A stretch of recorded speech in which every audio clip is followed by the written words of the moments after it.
Ladies and gentlemen, welcome to Spawncast episode 343.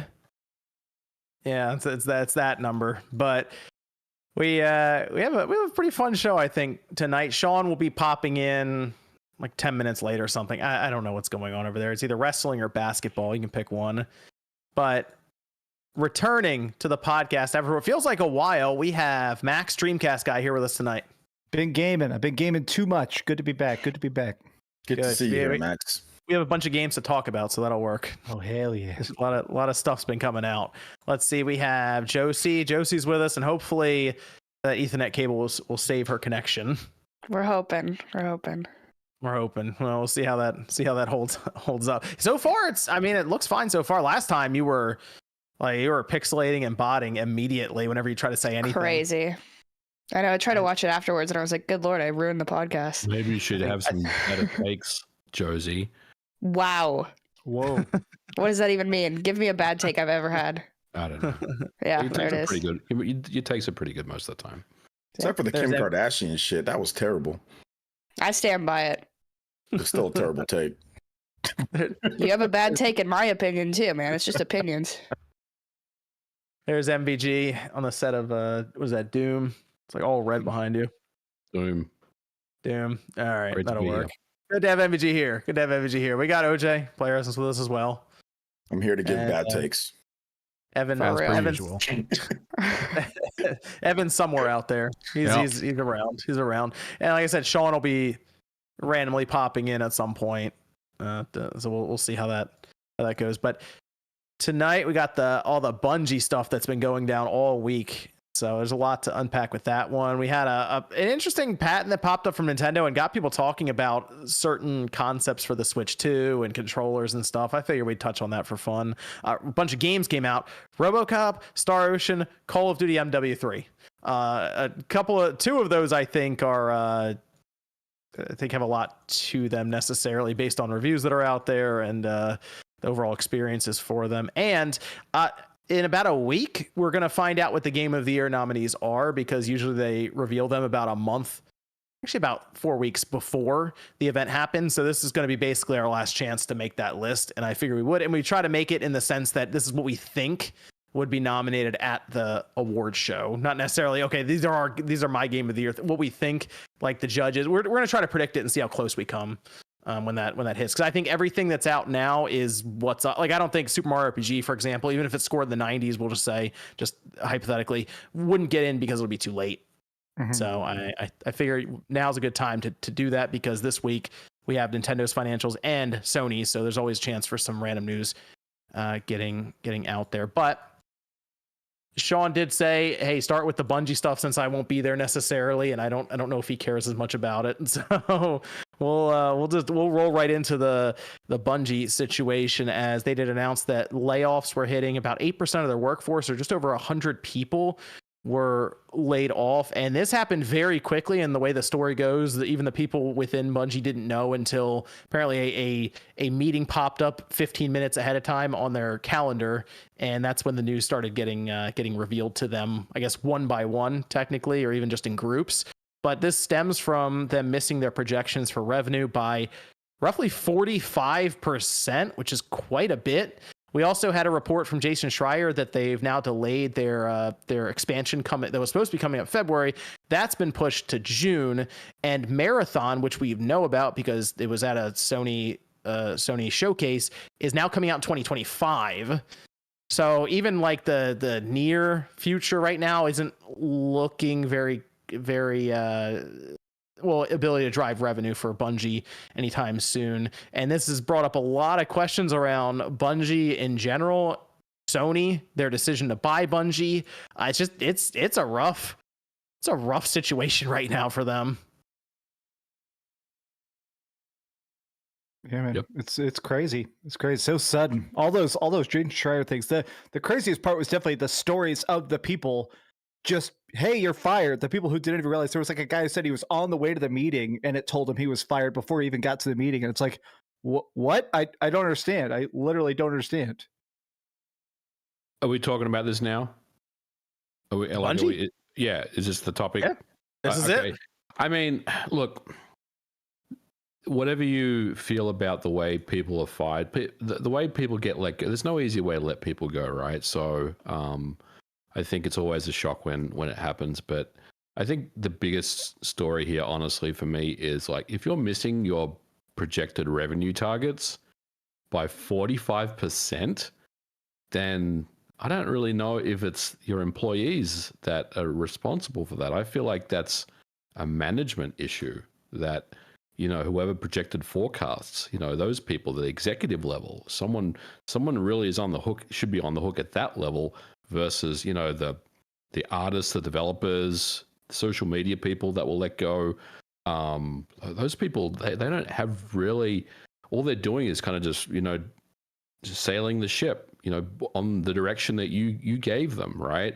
So if you gave them wrong directions, then it's really, I think it's at the executive level. I think people at the executive level really need to be on the hook for it, and they're the ones that ultimately need to go, in my opinion. Yeah, but this universally, every time it happens, is the same way. I mean, the execs don't get hit. Instead, it's the little guys putting more stress on all the leftover little guys who now have to work way harder to keep things going. So, you know, continuing the cycle.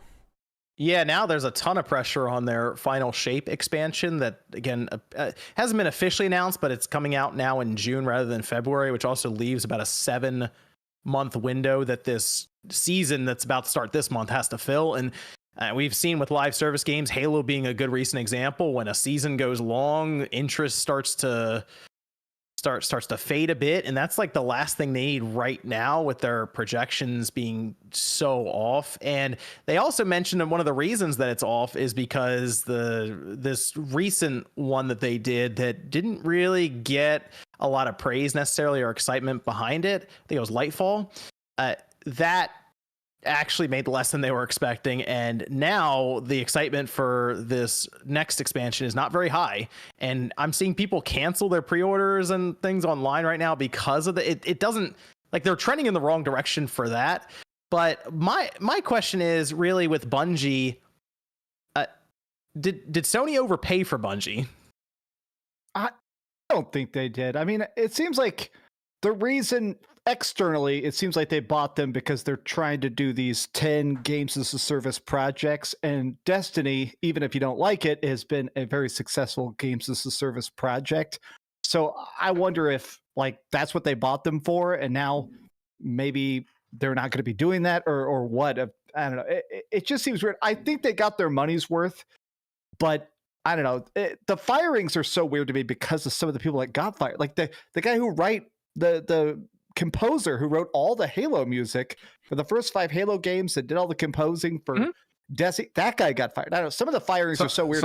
They fired the most valuable employees. Yeah, some people said the composer was coming up there in age, so he's like 70. It might have been like something a willful kind of layoff. knew about, or something that maybe, we don't know. Yeah, that does happen a lot of times at companies. They're like, hey, we're about to cut 1,000 employees or 100 employees. We need who's willing to take the axe. And sometimes an old guy will be like, screw it. Yeah, I'll take the severance. John, I think they did overpay for Bungie.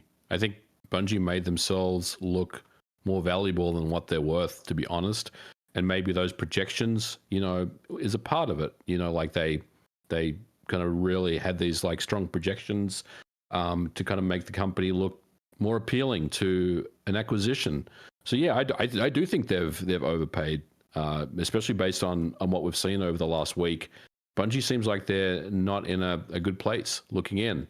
And look, that may not be 100% accurate because we don't really know everything that's going on there. But based on, you know, the reports that we've seen this week, they seem a little shaky. You know, 2025 for Marathon, that is a long time from now. And I think that is a huge risk for them. Marathon is a game that I remember playing back in the day on the Macintosh. No. But no, there's a lot of people that don't even know what the hell Marathon is. You know, I don't think that name carries that much weight. No, it really doesn't. And I know this game really doesn't have any. I think other than lore, maybe it has, you know, nothing to do with the original other than name. But I don't know. Like, I think, you know, if you're pushing back, you know, your next game to 2025, you really need to fill in the gaps with something.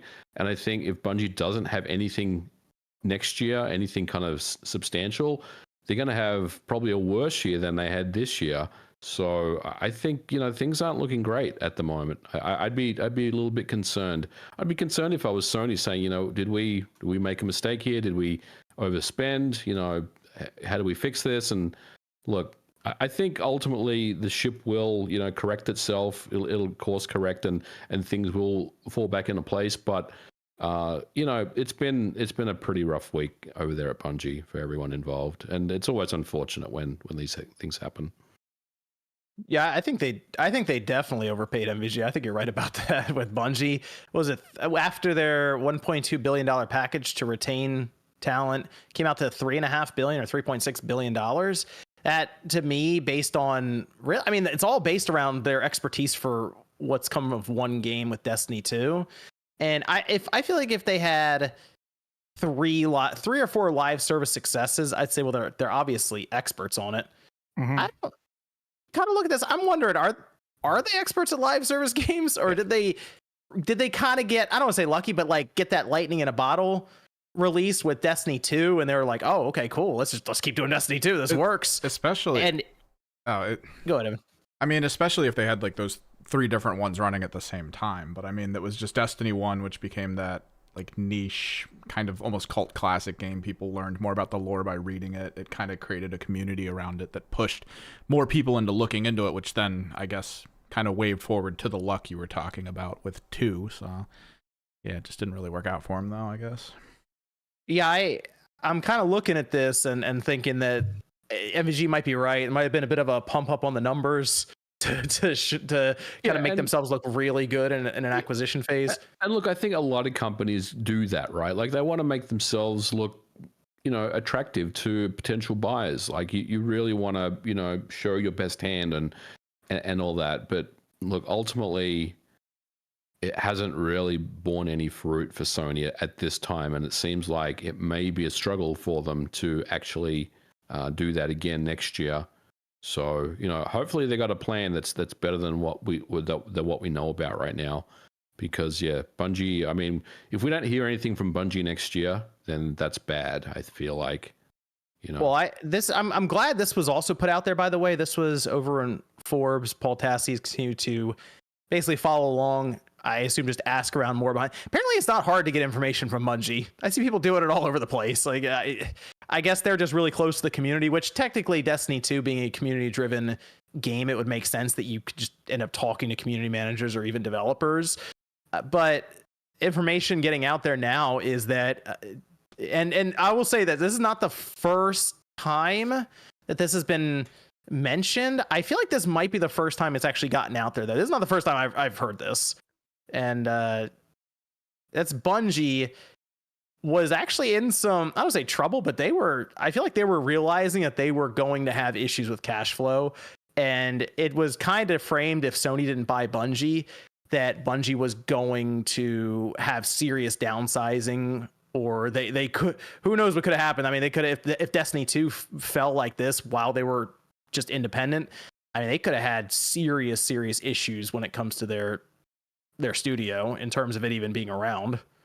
That's wild to me. I don't know why. Like it seems like Destiny is so huge. I think it's that a lot of my friends play Destiny. I don't, but most of my friends play Destiny. So I assume the game was like huge and popular and selling expansions. So when I read that Paul Tassi article, I was shocked. Yeah, I read it too. That doesn't make sense because they apparently are worth. So they're worth $3 billion plus, but they're having issues. But they're broke. I don't think they're worth. I don't think they're worth that. So that obviously. So then the answer is Sony overpaid for them. If they are going to have issues to where they can't. I mean, you're not hearing about the Genshin Impact developers being laid off, right, or anything like that. So here's the other thing with that's so interesting. Okay, so Bungie was here. The way I understand it is Bungie was looking for a buyer. Like they were actively looking for it. Yeah. All right. And these are just things who were mentioned for a while now, it seems like. And it wasn't just Sony who looked at them. It was Sony who decided to make the bid. I feel like other companies, I'll say, looked at them and said, I don't know about that. That doesn't make sense in terms of valuation. There are companies that definitely passed on Bungie. I will say that. And you can probably guess at least one of them, but Bungie wasn't exactly like, I don't say coveted, but people weren't falling over themselves to necessarily. So the only thing I think that Sony picked them up for was because they believed that they would help them get their live service stuff to the finish line, or at least put it just over the edge and say, okay, this is definitely going to make a lot of money. And they've kind of shelved some of these projects in the process. And now if I'm Sony looking at this, realizing that their management it might be a problem, I'd say, hold on a minute. Or should we have put that Last of Us game on ice? Are we sure? If I'm Naughty Dog, I'm going to Sony's headquarters tomorrow. I was about to say that, like, man, maybe they shouldn't have, because I mean, we've seen games launch like, you know what, it's not so good, but they recover, right? So maybe they should have just went through with it. It's The Last of Us. You probably still have a pretty decent amount of support for it. You know, I think, like, you know, I don't know how Halo Infinite's doing at this point, but I know a lot of people do like Halo Infinite. It's doing better. Yeah. It is. It's doing better. So, I mean, maybe you should have just like course correct, you know, but now, like, when you put it on ice, right? I don't know if it's completely canceled or not, but we're going to talk about that. I think it's back. As weird as that sounds. Yeah, I saw the confirmation. But I guess, like, live service, like, time is money, right? Like, the more you wait, the you lose your opportunity, especially when other things come out. Like, if you're making like a turn-based RPG and you didn't launch it, and like now Honkai Star Rail is like taking over, right? So you want to get your game out if you can. So I don't know, maybe, hopefully it's not too little too late for it. Hopefully for their sake at least.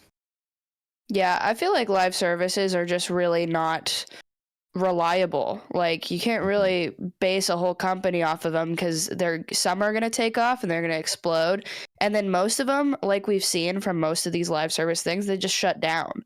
So I think it's just a bad model of business, honestly. I agree. I agree. Definitely agree with that. I think it's something that should be supplementary, you know, if I said that right.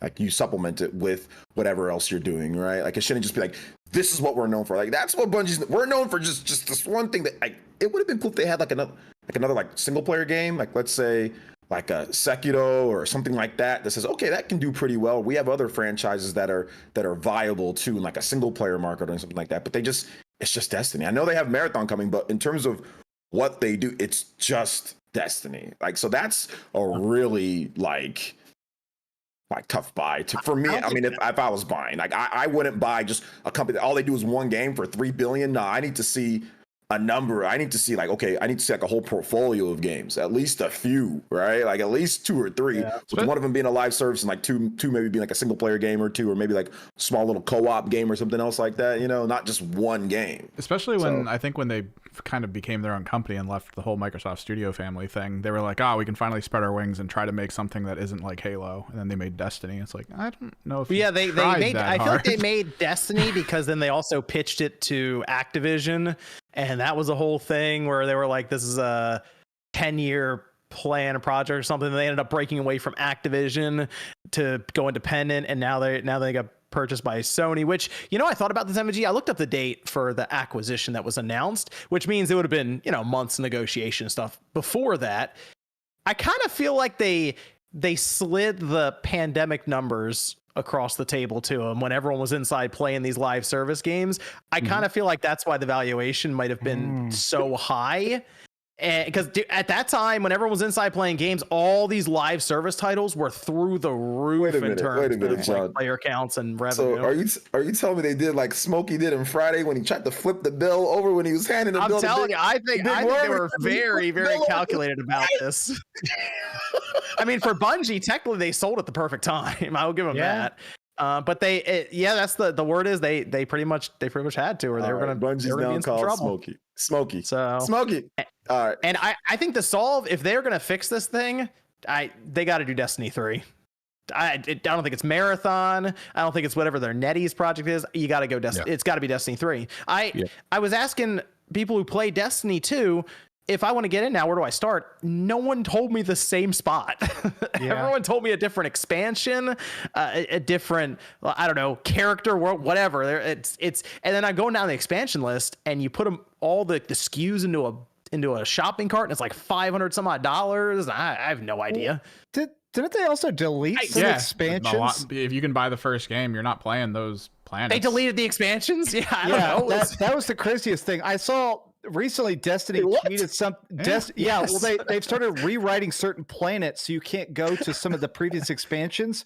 And I saw Destiny tweeted something out like "Remember your roots" with one of their trailers, and somebody community noted it on Twitter that said, "Hey, this content in the trailer is not playable anymore." So that's why, I mean, I've thought about looking at Destiny 2 here and there, but then I try to figure out where to start. And I just go, I'll go play something else. That's my thought after like 10 minutes, my eyes glazing over, trying to figure out where to go. So they need Destiny 3. They got to onboard new players, and they just waited too long. I feel like they tried so hard to get, I think, way too much at Destiny 2. Yeah, because now it's gonna be harder since they have less employees. Yeah. Right. Yeah. So they still have 1,100 employees.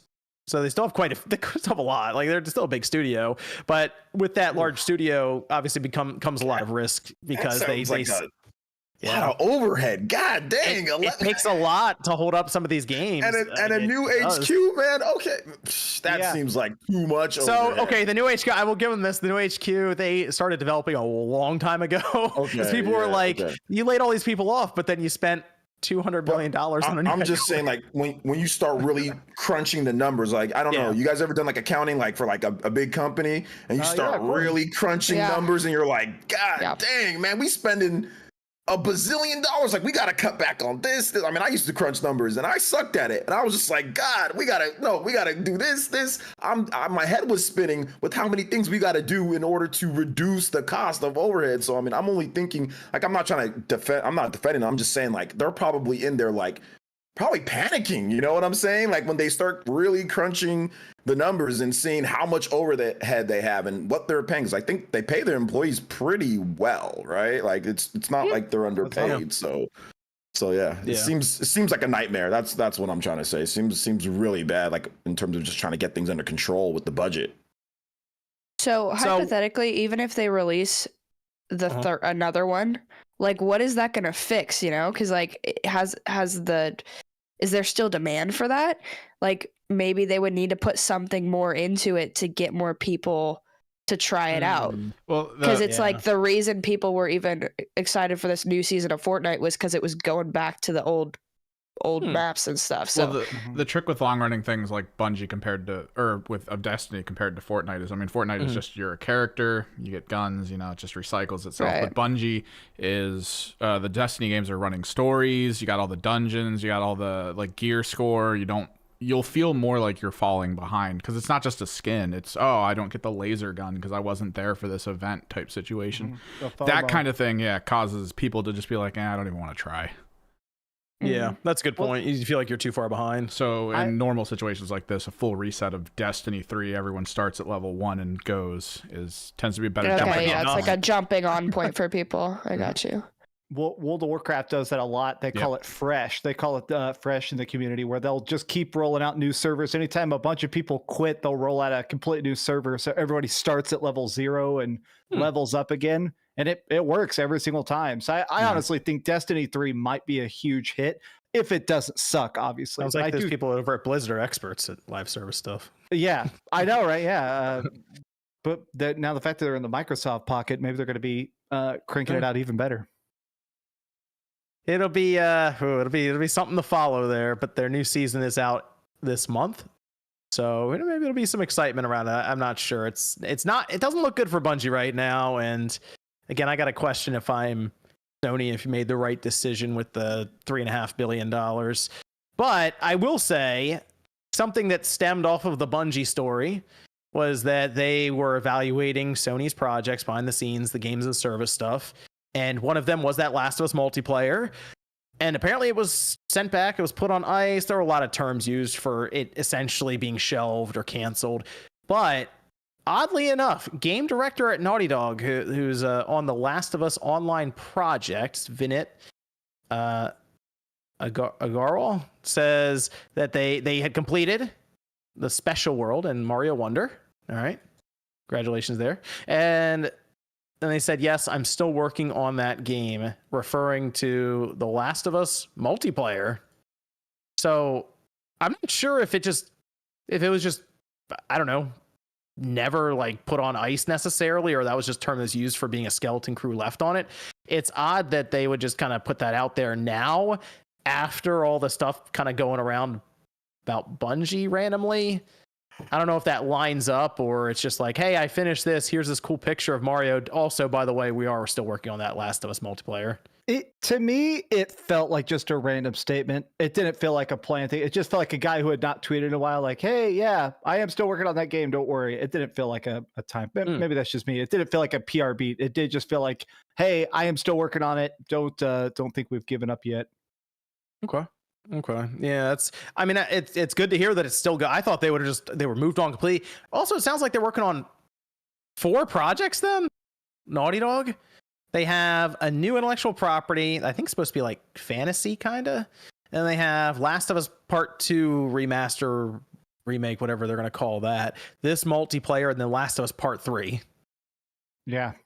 So okay. Yeah, they had a lot going on there. I mean, some are probably in pre-production and aren't even really being developed outside of being storyboards or any of that. But still, to have 4 different things going on internally is that's quite a bit.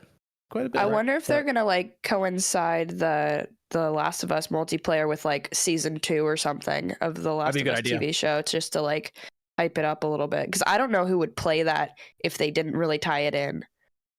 I feel like the Last of Us Part 2 remaster, that'll probably coincide with the new season, I figure. But who knows? They could do I mean, really, they could pull anything from it because it's Naughty Dog's kind of turning it, or they have been, but they're definitely more than ever the Last of Us studio now. So yeah. I would like to think that their new IP would maybe have something really cool and new and interesting happening there. But that's all I expect coming out of them right now is just Last of Us stuff. But give me some Uncharted, anything. The multiplayer, I'm very curious, and I hope it's the same one they were working on. It's just outright that got sent back because I want to see what that looks like now in its current form, and if it was the game or if it was the monetization that was the problem. Yeah. Oh, look who decided to join us. You're still muted. Oh man! Fuck off. Whoa. I joined and then I was rendering something, so I had to unjoin. Didn't want to take up resources. Got it. Okay. Good to have Sean here. I'll turn my camera on in a minute. I'm just finishing a thumbnail. Just in time for the MW3 talk. True that, brother. Any other comments on the Bungie, Naughty Dog stuff? Anything? The last thing is that that weird leak that people played Marathon, that they had a bunch of Escape from Tarkov streamers play it in a like closed pre-alpha thing to see how it was, and apparently the response was very negative. A lot of people said that they apparently at the end of the meeting where they had them all play it, they said, if you could stream this right now, would you? And nobody said yes. So I think maybe that's also part of it, is that maybe they got a long way to go on a lot of their projects. I have very low expectations for Marathon. I will say that just because the name is just not going to pull people in. No. But if the gameplay is good, maybe it will. Maybe people will just like it for the gameplay. And I don't know. We'll see. I will say though, with those test sessions, I thought was from 2020, like from a long time ago, that was talked about. And with those play sessions, usually they're looking for feedback. So if it's bad now, it might not be bad when they show it again. So. It's very raw. And the question is, if they're pulling a bunch of Tarkov streamers. That's the thing, because then it would be, what are you doing? It would be like a sci-fi Tarkov, right? It is. It's an extraction shooter. It's an extraction shooter. So then why would they have not liked it? I'm guessing because Tarkov is pretty extreme on the detail. Maybe it's more casual, and that's just why they wouldn't want to play it. I feel like maybe they wanted them to not like it. Maybe that's what it was. So like, all right, good. They don't like it. Sean and John should have tried it out. Yeah. Let us try it. The core casual gamer. Yeah, we'll tell you how it is. Let's jump over to MW3. Sean, you beat it. I did. Good job. You beat it very quick in an afternoon where you weren't even really trying to. Or two. Bro, literally, I downloaded it at noon. I played it for like a half hour. My grandma came at like 12:40. We ate lunch. She left at like 1:30, and then I just played it for like a little bit longer. And I was like, "Oh, credit roll." Yeah, I played about an hour, and I give you props for finishing it. I was so bored, I quit after an hour. It's just damn. It's very directionless. Like you could tell that they wanted to do like DMZ style in it, and then like initially there's the DMZ stuff, and then you never see it really again, and it's like, why were the first couple of missions like that, and then none of the other missions were really like that? I don't know if you saw my video, but like my game freaked out on one of the levels where like the water was just like, I don't know how to explain it. Like I was just playing and I was like, what the hell? So I got up and I turned on my capture card and I was like, yeah, I got to get this. I don't know, man. It just feels it to me, this is like a Pokemon Scarlet Violet moment. Like, damn, multi-million-dollar seller. Call of Duty. Yes, these huge games that are just getting by really on their name and not necessarily their quality. Everything feels stagnant in the game. Like the sniping mission, I thought was very fun. I actually enjoyed that until somebody saw me, and then it just everything flies out the window. The sniping missions are always good in these. I do like the sniping missions in these games a lot, actually. Sean, did you like the no Russian level? No, because it's so obvious what they were trying to replicate that, and like no Russian worked, I should say, because it was shocking. It was shocking. It was shocking at the time, yeah.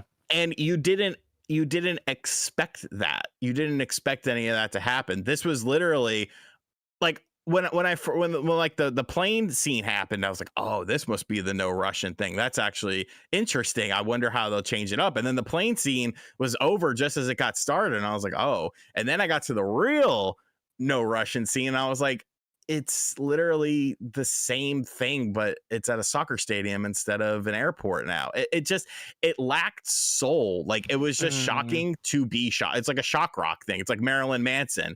Like at first, you're into it, and then you just realize that like, okay, he's just being, he's trying to push the boundaries of weird for the sake of being weird. It's not necessarily about, saying something. And like this didn't say anything. It was just, let's be shocking to get people talking, but it didn't have that same impact, like nowhere near that same impact. I want to say, I watched your video, Sean. I was watching this morning while I was eating breakfast, and I actually loved your example of the rocket on top of the building. And I agree with it that the game feels like it's just in a hurry to get you to these particular angles, these particular set pieces, and they just don't make sense. Like in your video, when you showed there's a rocket launcher perfectly aimed at this helicopter for absolutely no reason because they just want you to use it. It's like, oh, this doesn't even feel fun or satisfying or exciting. It just feels like this paint by numbers Call of Duty. Yeah, and like I didn't, just to be clear, I didn't rush through the game or anything. Like I had no idea the length of it going into it because I honestly haven't sat down and played through a complete Call of Duty campaign probably since the original Modern Warfare 2. You didn't play the past two, but you did this one. Well, yeah, I got a code in my email, and I was like, okay, I got something. I got nothing going on today. The past two were leading up to this one. The last one was actually really good. The last one was surprisingly good, campaign wise. I like the first one because they rebooted 1, 2, and 3. Obviously, go with my titles. They rebooted it. The first one in this reboot I thought was good. Call of Duty, like people were like saying, "Oh, Call of Duty campaigns have never been good," but they have bullshit. Been. They have bullshit. Been. Exactly, because people like you always tell me that they're good, and so I was like, okay, I'm finally gonna experience one of these, and Dick wrong. No, this beyond. I'm never. It just, and they didn't really do a lot to, like, I recognize some of the characters from the original game. So I didn't even necessarily know that they had rebooted those two stories as well. It just had, people in it that I was somewhat familiar with. Yeah, it was an experience. Yeah, I feel like that's obviously the thing that people like are seeing some of these characters like Price, for example. But so you start up right, and the first even the level, ending. Have you beaten the game? No, I've beaten the game. I watched it. The ending is. I stopped when you said you beat it, and I was like, terrible. I was like, let me go play RoboCop then. Somebody said my opinion isn't valid because I have no frame of reference. A game should be able to tell me backstory stuff if it's important to it, if it's important to the story. Stories should be self-contained, but they should also appeal to other people within it. As far as the diehard fans, that's kind of how a story works. I don't understand why my opinion would be invalid, because you're not caught enough, bro. I'm not caught enough. I did start out at the first level. I thought the first level was good, where you're going to the prison to break someone out. I won't say who. Yeah, that was pretty fun. I like that. I was like, okay, this is a good start. And then they go to the shipyard, and you have to find these missiles, right? And it immediately turns into Spec Ops, which is a multiplayer mode from, I guess, the current Call of Duty now. Well, this is about to be the new one, but like Modern Warfare 2, for example. And you would play through that with a friend in co-op, and it was very much like, they try to call it these open areas, is what they're trying to advertise it as now, as you don't necessarily have to go in a straight line.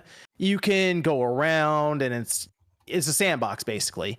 But it starts to feel like Warzone with bots, or DMZ, as Sean mentioned, and it doesn't feel like I don't know why they need the campaign to feel like one of these multiplayer modes, when campaign should just be its own thing. The idea of campaign is, also people are saying it's only Call of Duty's been 4 hours for like years now, like the campaign. The last couple have been 7 hours. I mean, not drastically shorter, but this is definitely shorter. But they, like, for example, people will go through and run through them, and you can look them up on YouTube. It's like 3.5 to 4 hours to beat Call of Duty for the last couple. Yeah, but like, I mean, that's if you're doing it, like running through it though. Like, sure, I didn't run through this game. I just played what was in front of me. And I know, I think it's one of the topics here, but holy Christ on a cracker, comparing the environment of Call of Duty Modern Warfare 3 and any sort of resemblance of destructibility to Robocop, Rogue City, a budget game. Holy shit, man. It's like, which is the game that makes billions every year? Like, it's just, once again, it feels like everything is glued down in this game. And it's like, bro, I can play Black on PlayStation 2 that has more like, yeah, really good game that has more interactivity with these environments. And I know some people don't care about that, but for me, it kind of takes me out of the game when it's like, it's just there. It's like everything's glued down. You're on a Hollywood movie set. And then you have Robocop, which was essentially a budget title, obviously a much smaller budget.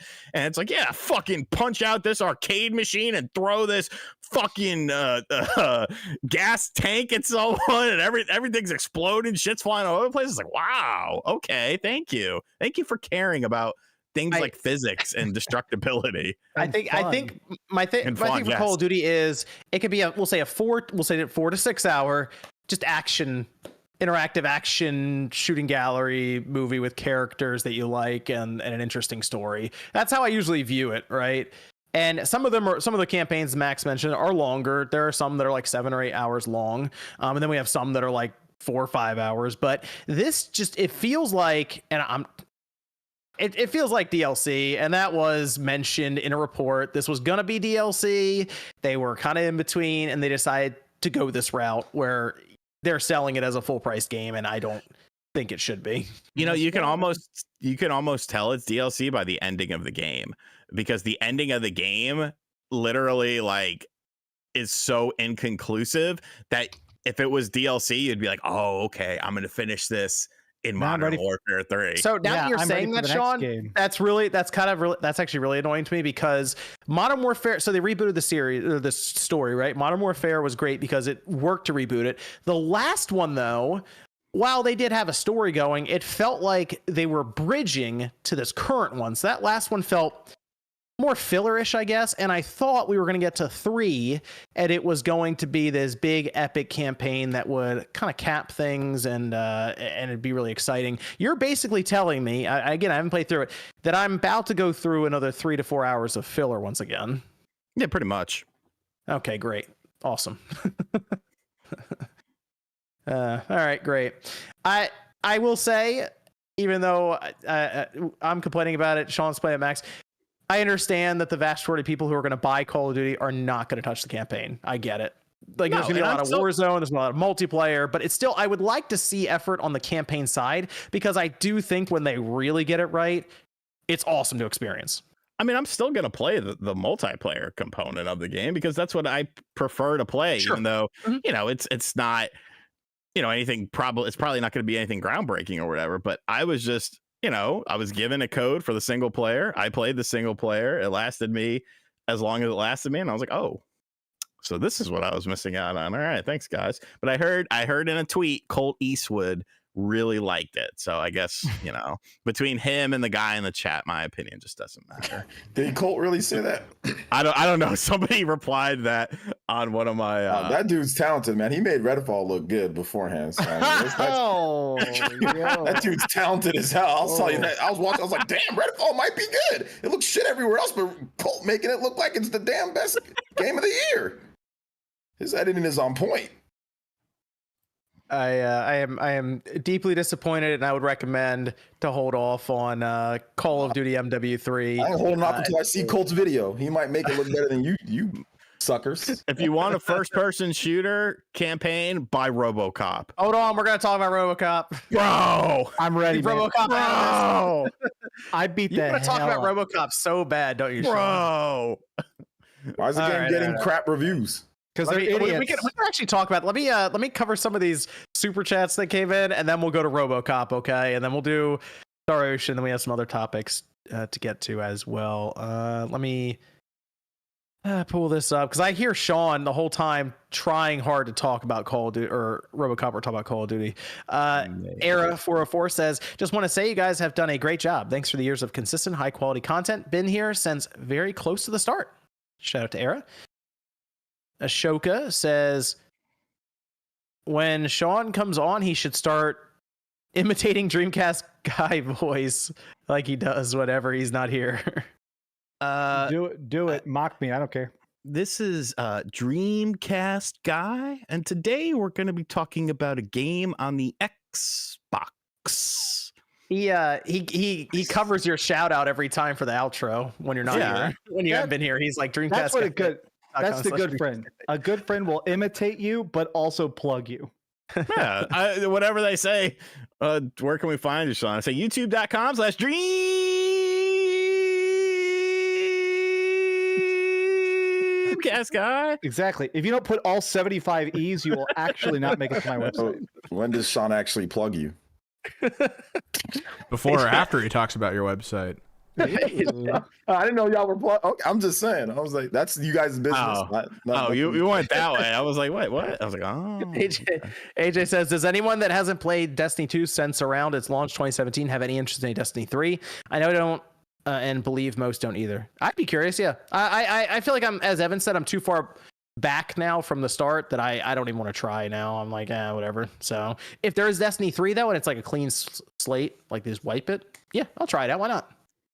I played like the first 3 months, or I played the first 6 months of Destiny 1, first 6 months of Destiny 2, and I'm sure I'll play the first 6 months of Destiny 3. It's just alternate Halo. Have fun. Yeah. This is from 4K who says, how was Bungie go from calling shots and shutting down the Last of Us multiplayer to this? It's a lot of questions I'm sure Sony has right now too. They want to be a baller. Shot caller. 20-inch blades on the Impaler. Colin getting laid tonight. Keep going. Make money the fly away, but there's got to be a better way. Yeah, John, unless you cut him off, it's not going to stop. I'm a 20-inch crawler, blades on a parlor. The song is still going. My gosh. Casual New Gamer says, maybe the PlayStation Connie lady approved buying Bungie. No, she did like production and stuff. She wouldn't have been doing acquisition. That'd have been Jim Ryan. And he's leaving, so... Tijo says, OJ is right. I've been begging Epic to do more than just Fortnite for years. These companies need to not put all their eggs in the live service basket. Well, they're learning. Sega learned the hard way with hyenas. Well, to be real, they are doing more than just Fortnite. They're producing an engine that many companies use all over the place. In that case, yes. Yep. And hey, Sega's doing their $800 million super game that definitely will work. Oh. Looking forward to that. Keith says, how long till MGS5 gets delisted due to licensed music? The cassette tapes are amazing, but I feel like it put a timer on the game's life, unfortunately. I guess it depends on contract, right? Also, there's a chance it's going to be in Volume 2. So maybe they are playing around with some of that stuff before it comes out again.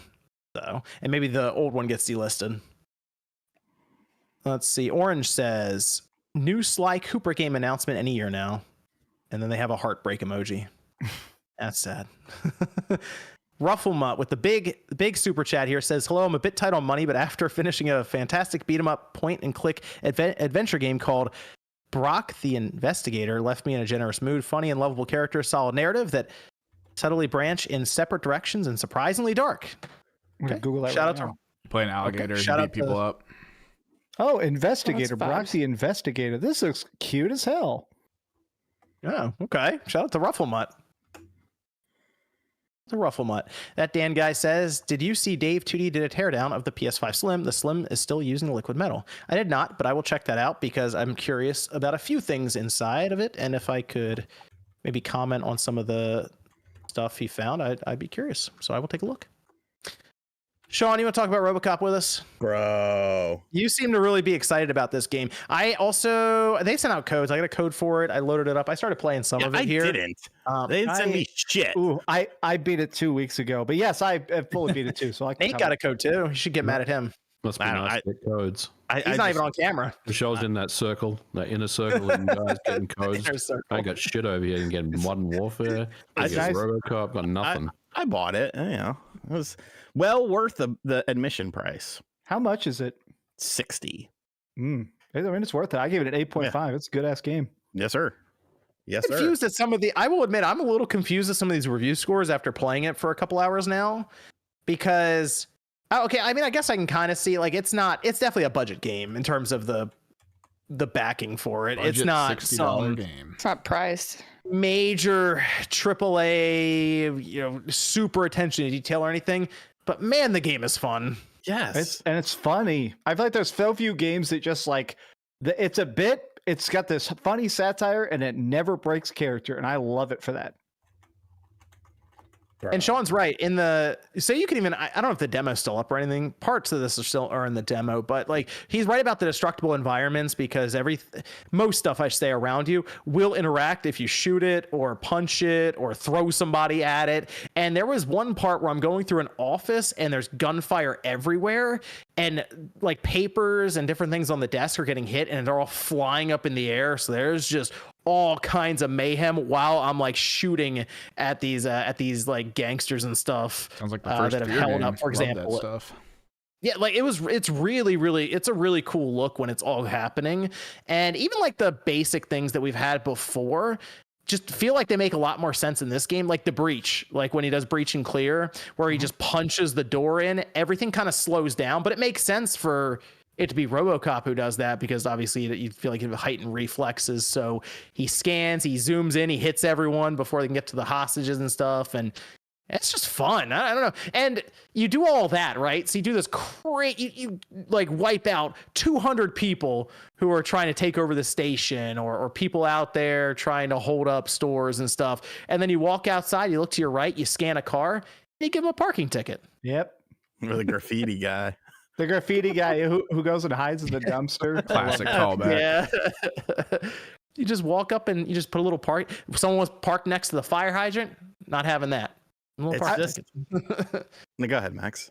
Sorry, no, go ahead. I was going to say, I was surprised by how long it is. The game took me about 17 hours to beat. Really? Wow. Okay, good. I know. I kind of thought, I was like, this is going to hit a wall at some point, right? No, it's long as hell too.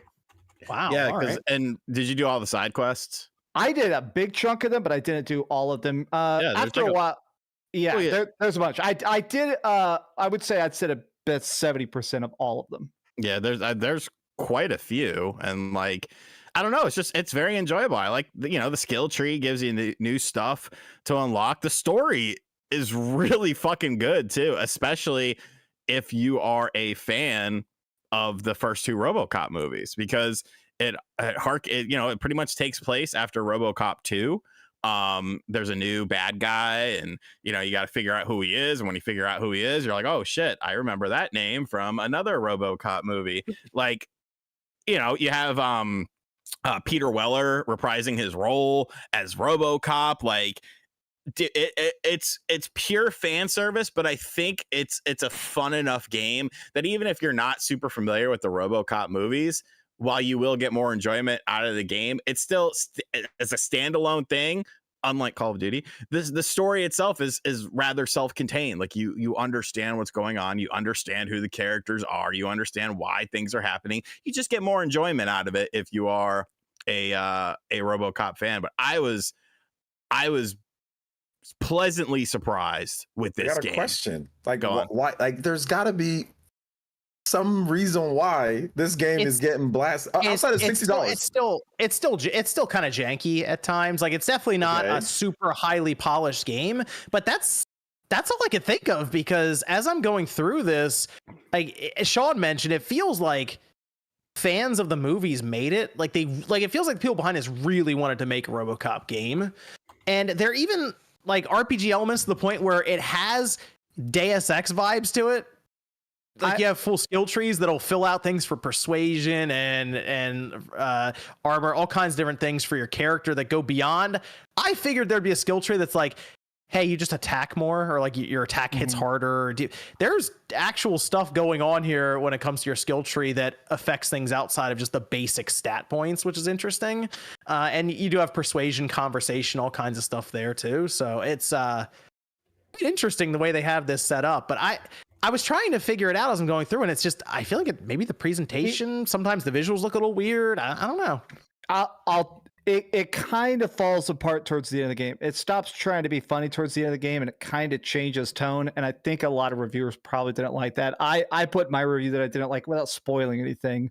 The game is so funny and cool, and at a certain point, it kind of decides to just go more raw action in a way that I feel like is a bit of an odd choice. But I mean, I gave it an 8.5. I actually didn't like the skill trees, especially the whole rating system, going back to the police station and getting rated every mission. I did not like that personally, but other than that, that's kind of weird. You can grab one of the enemies, right? Hold them right in front of you, and then you can take them and chuck them into a wall right next to them, and they'll actually like fold in half when they hit it because you throw them. I had an enemy explode when I threw them into the wall. It's like, it seems like you guys are playing completely different game. Okay, you guys. Yeah, we're having fun. It's a fun game.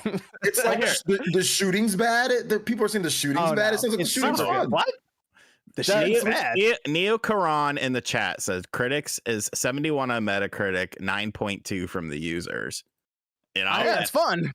Yeah, user scores, but no, I trust what you guys are saying. I don't trust weirdos on like there's impact when you actually they say the shooting. There's impact when you shoot at the enemies.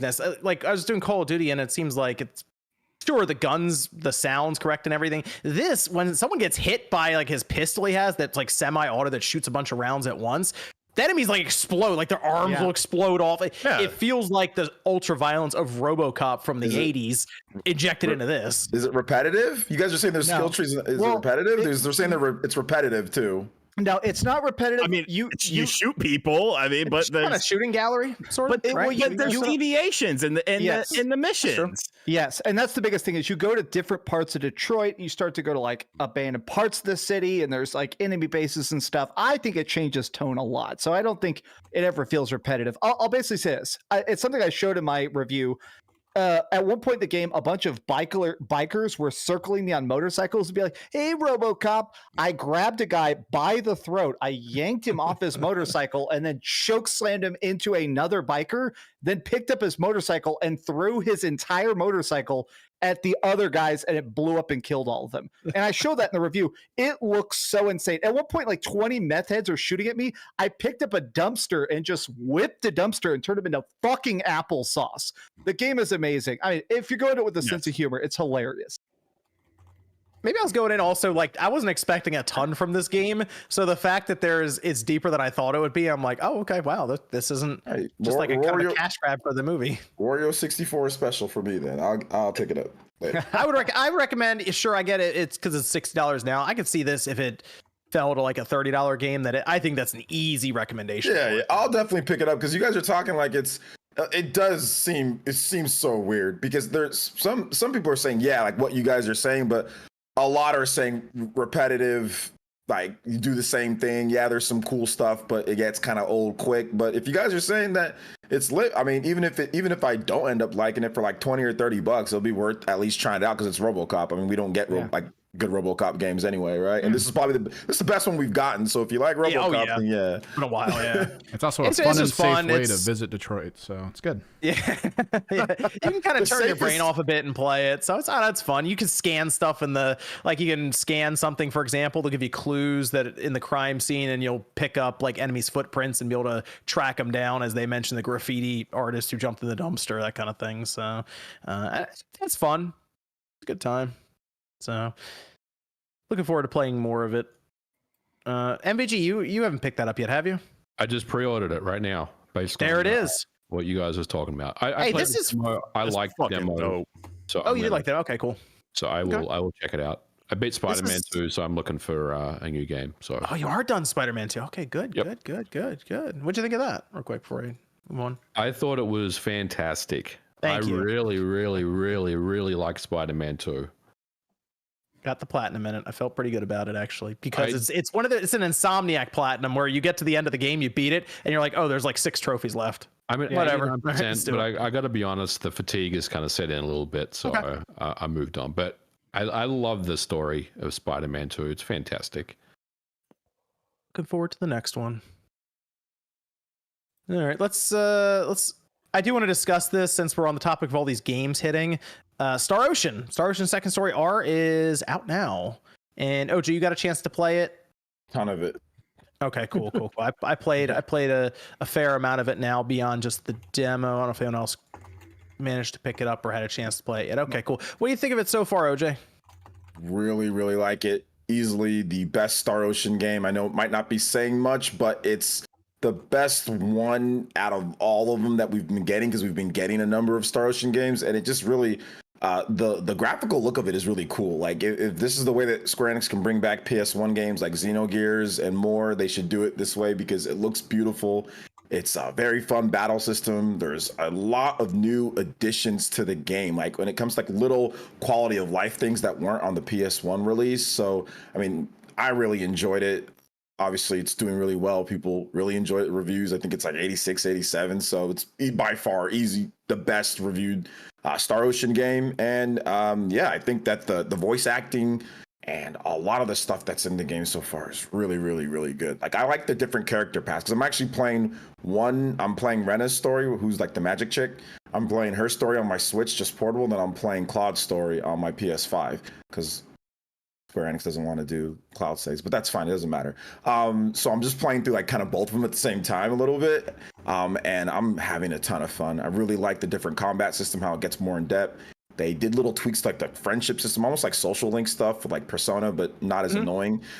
So yeah, it's really cool game, really good.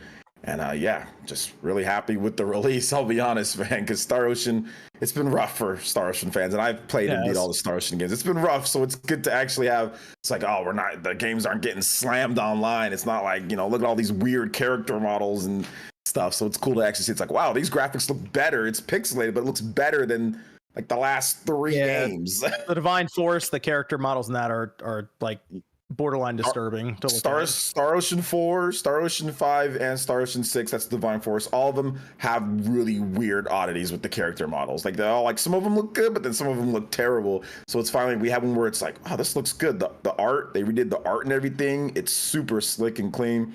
Plays really fast in terms of it. So it's good. It's really good. And I'm happy that there's some positive news on Star Ocean. Yeah. Does it have a physical release? Because I've been seeing all the hype, but I'll be honest, I want a copy. Yeah, I got it right on PS5 and Switch. Yeah, the Switch release. Let me just talk about that real quick. So both of them are kind of weird from what I understand. But the Switch release, you can play it from the cartridge. It's an 8 GB cart, so you can play it. But the download, you still need a download if you want like the extra languages. And I think here we go. Patch. So there is a download on there. You can play it without it. It'll play the whole game, but you got to download it if you want the extra languages and if you want the patch. On the PlayStation 5, I have the game. I installed it, and I was like, okay, it was like 8 gigabytes. I was expecting it to be like 11 or 12 because that's what the Switch version is, like 11.9. But it was also like an 8 or installing like 8 gigabytes or 9 gigabytes. And then it told me to, and I think I was downloading something. So even with the, I think, like I said, maybe correct me if I'm wrong in the chat. Huh. But I think I even downloaded something on the PlayStation 5 version. To my understanding, the languages that are available on the cartridge or on the disc in that case would be English and Japanese.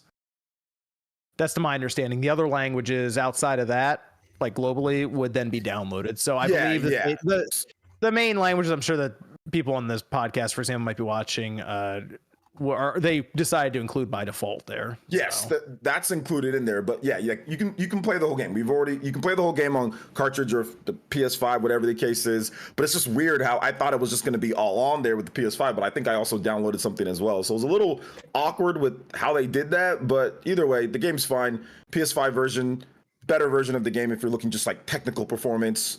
Resolution's better, 60 frames per second. Switch version's 30 frames per second, but it runs pretty stable. It's not dipping all over the place. There's some pop-in on both of the versions. Switch is a little bit worse. Resolution isn't bad though. It looks clean. It looks good on an OLED. So if you have an OLED and you want to play portable, there's a lot of extra stuff in the game, so you might want that. That's why I think like cross save would be cool. So you can play on PS5 and then also play on Switch and just transfer your save over. But whatever. But yeah, outside of that, I got both. They're both really good, no matter what you want to play it on, what you're into. But yeah, shout outs to Square Enix, shout outs to Gem Drops, good stuff. Yeah, this is a good move for them with Star Ocean because they've been going through it for a while. Tri-Ace, I think, needed this a bit. They've been going through it. I still need to see them make a new 3D Star Ocean game before I'm like, okay, good, Tri-Ace figured it out. This is them going back to the best Star Ocean game and just saying, hey, let's add it, let's remake it basically. All right, great. It's still the best Star Ocean game. Yeah, Awesome. Tri-Ace they haven't figured it out. I don't think they're going to with the budget they have and what they're trying to accomplish. They're not going to figure it out. So they need to downsize the game. It needs to be less about, look at all this stuff, look at this huge thing. Like there's no reason for them to make it. And I know Star Ocean's been about that for like the last 3 entries, but it's not making the game better. Like they need to work on like the models. They need to work on like the battle systems. They need to work on the mechanics. Like there's really weird, awkward things in every single Star Ocean game with the battle systems, where it's just like, I don't want to play this anymore. Like, or it's like stupid stuff that's like, okay, you have crafting on the Xbox 360 release on Star Ocean 4. Your ship crash lands on one planet. You want to go back there and craft, take out the disc, put it back. There's no like portable crafting, right? Like they do really weird, awkward things in every Star Ocean game, you know? So this one doesn't have all that. It's like legitimately just incredible, you know, from the beginning to the end for by all accounts. So yeah, you're right though. They need to hopefully figure out a brand new Star Ocean game in 3D graphics and all that, I hope. But because they had Gem Drops or whatever work on it with them. Yeah, right? it was relatively unknown. Tri-Ace, Gem Drops, or whatever. I need Tri-Ace to go out eventually and make a good Star Ocean game. But I think this is a step in the right direction for the franchise as a whole. Yes. Yeah. This has a demo, right? Does the demo progress carry over? It does. So yeah.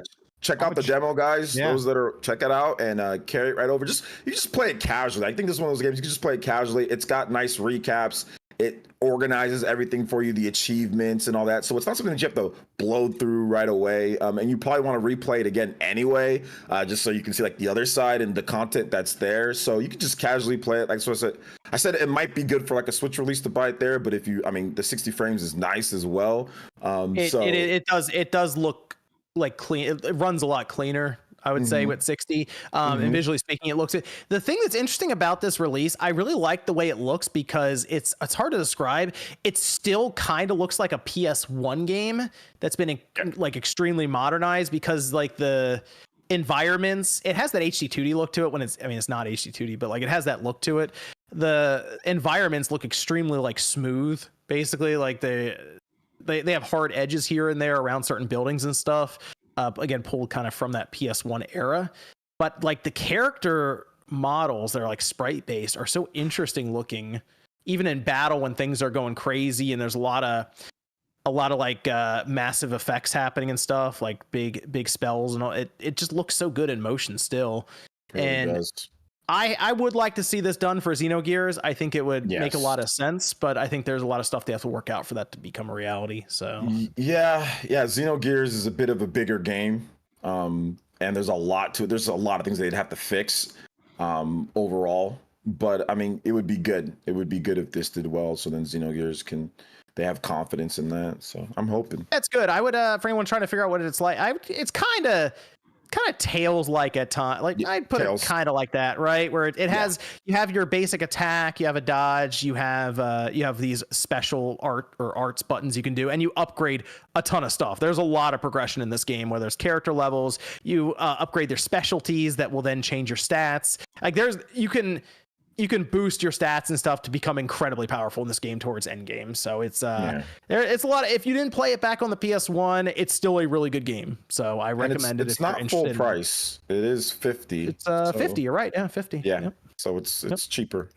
And try the demo if you're just curious. Like, how does this play? Get the demo. I'm installing it now. Hell yeah.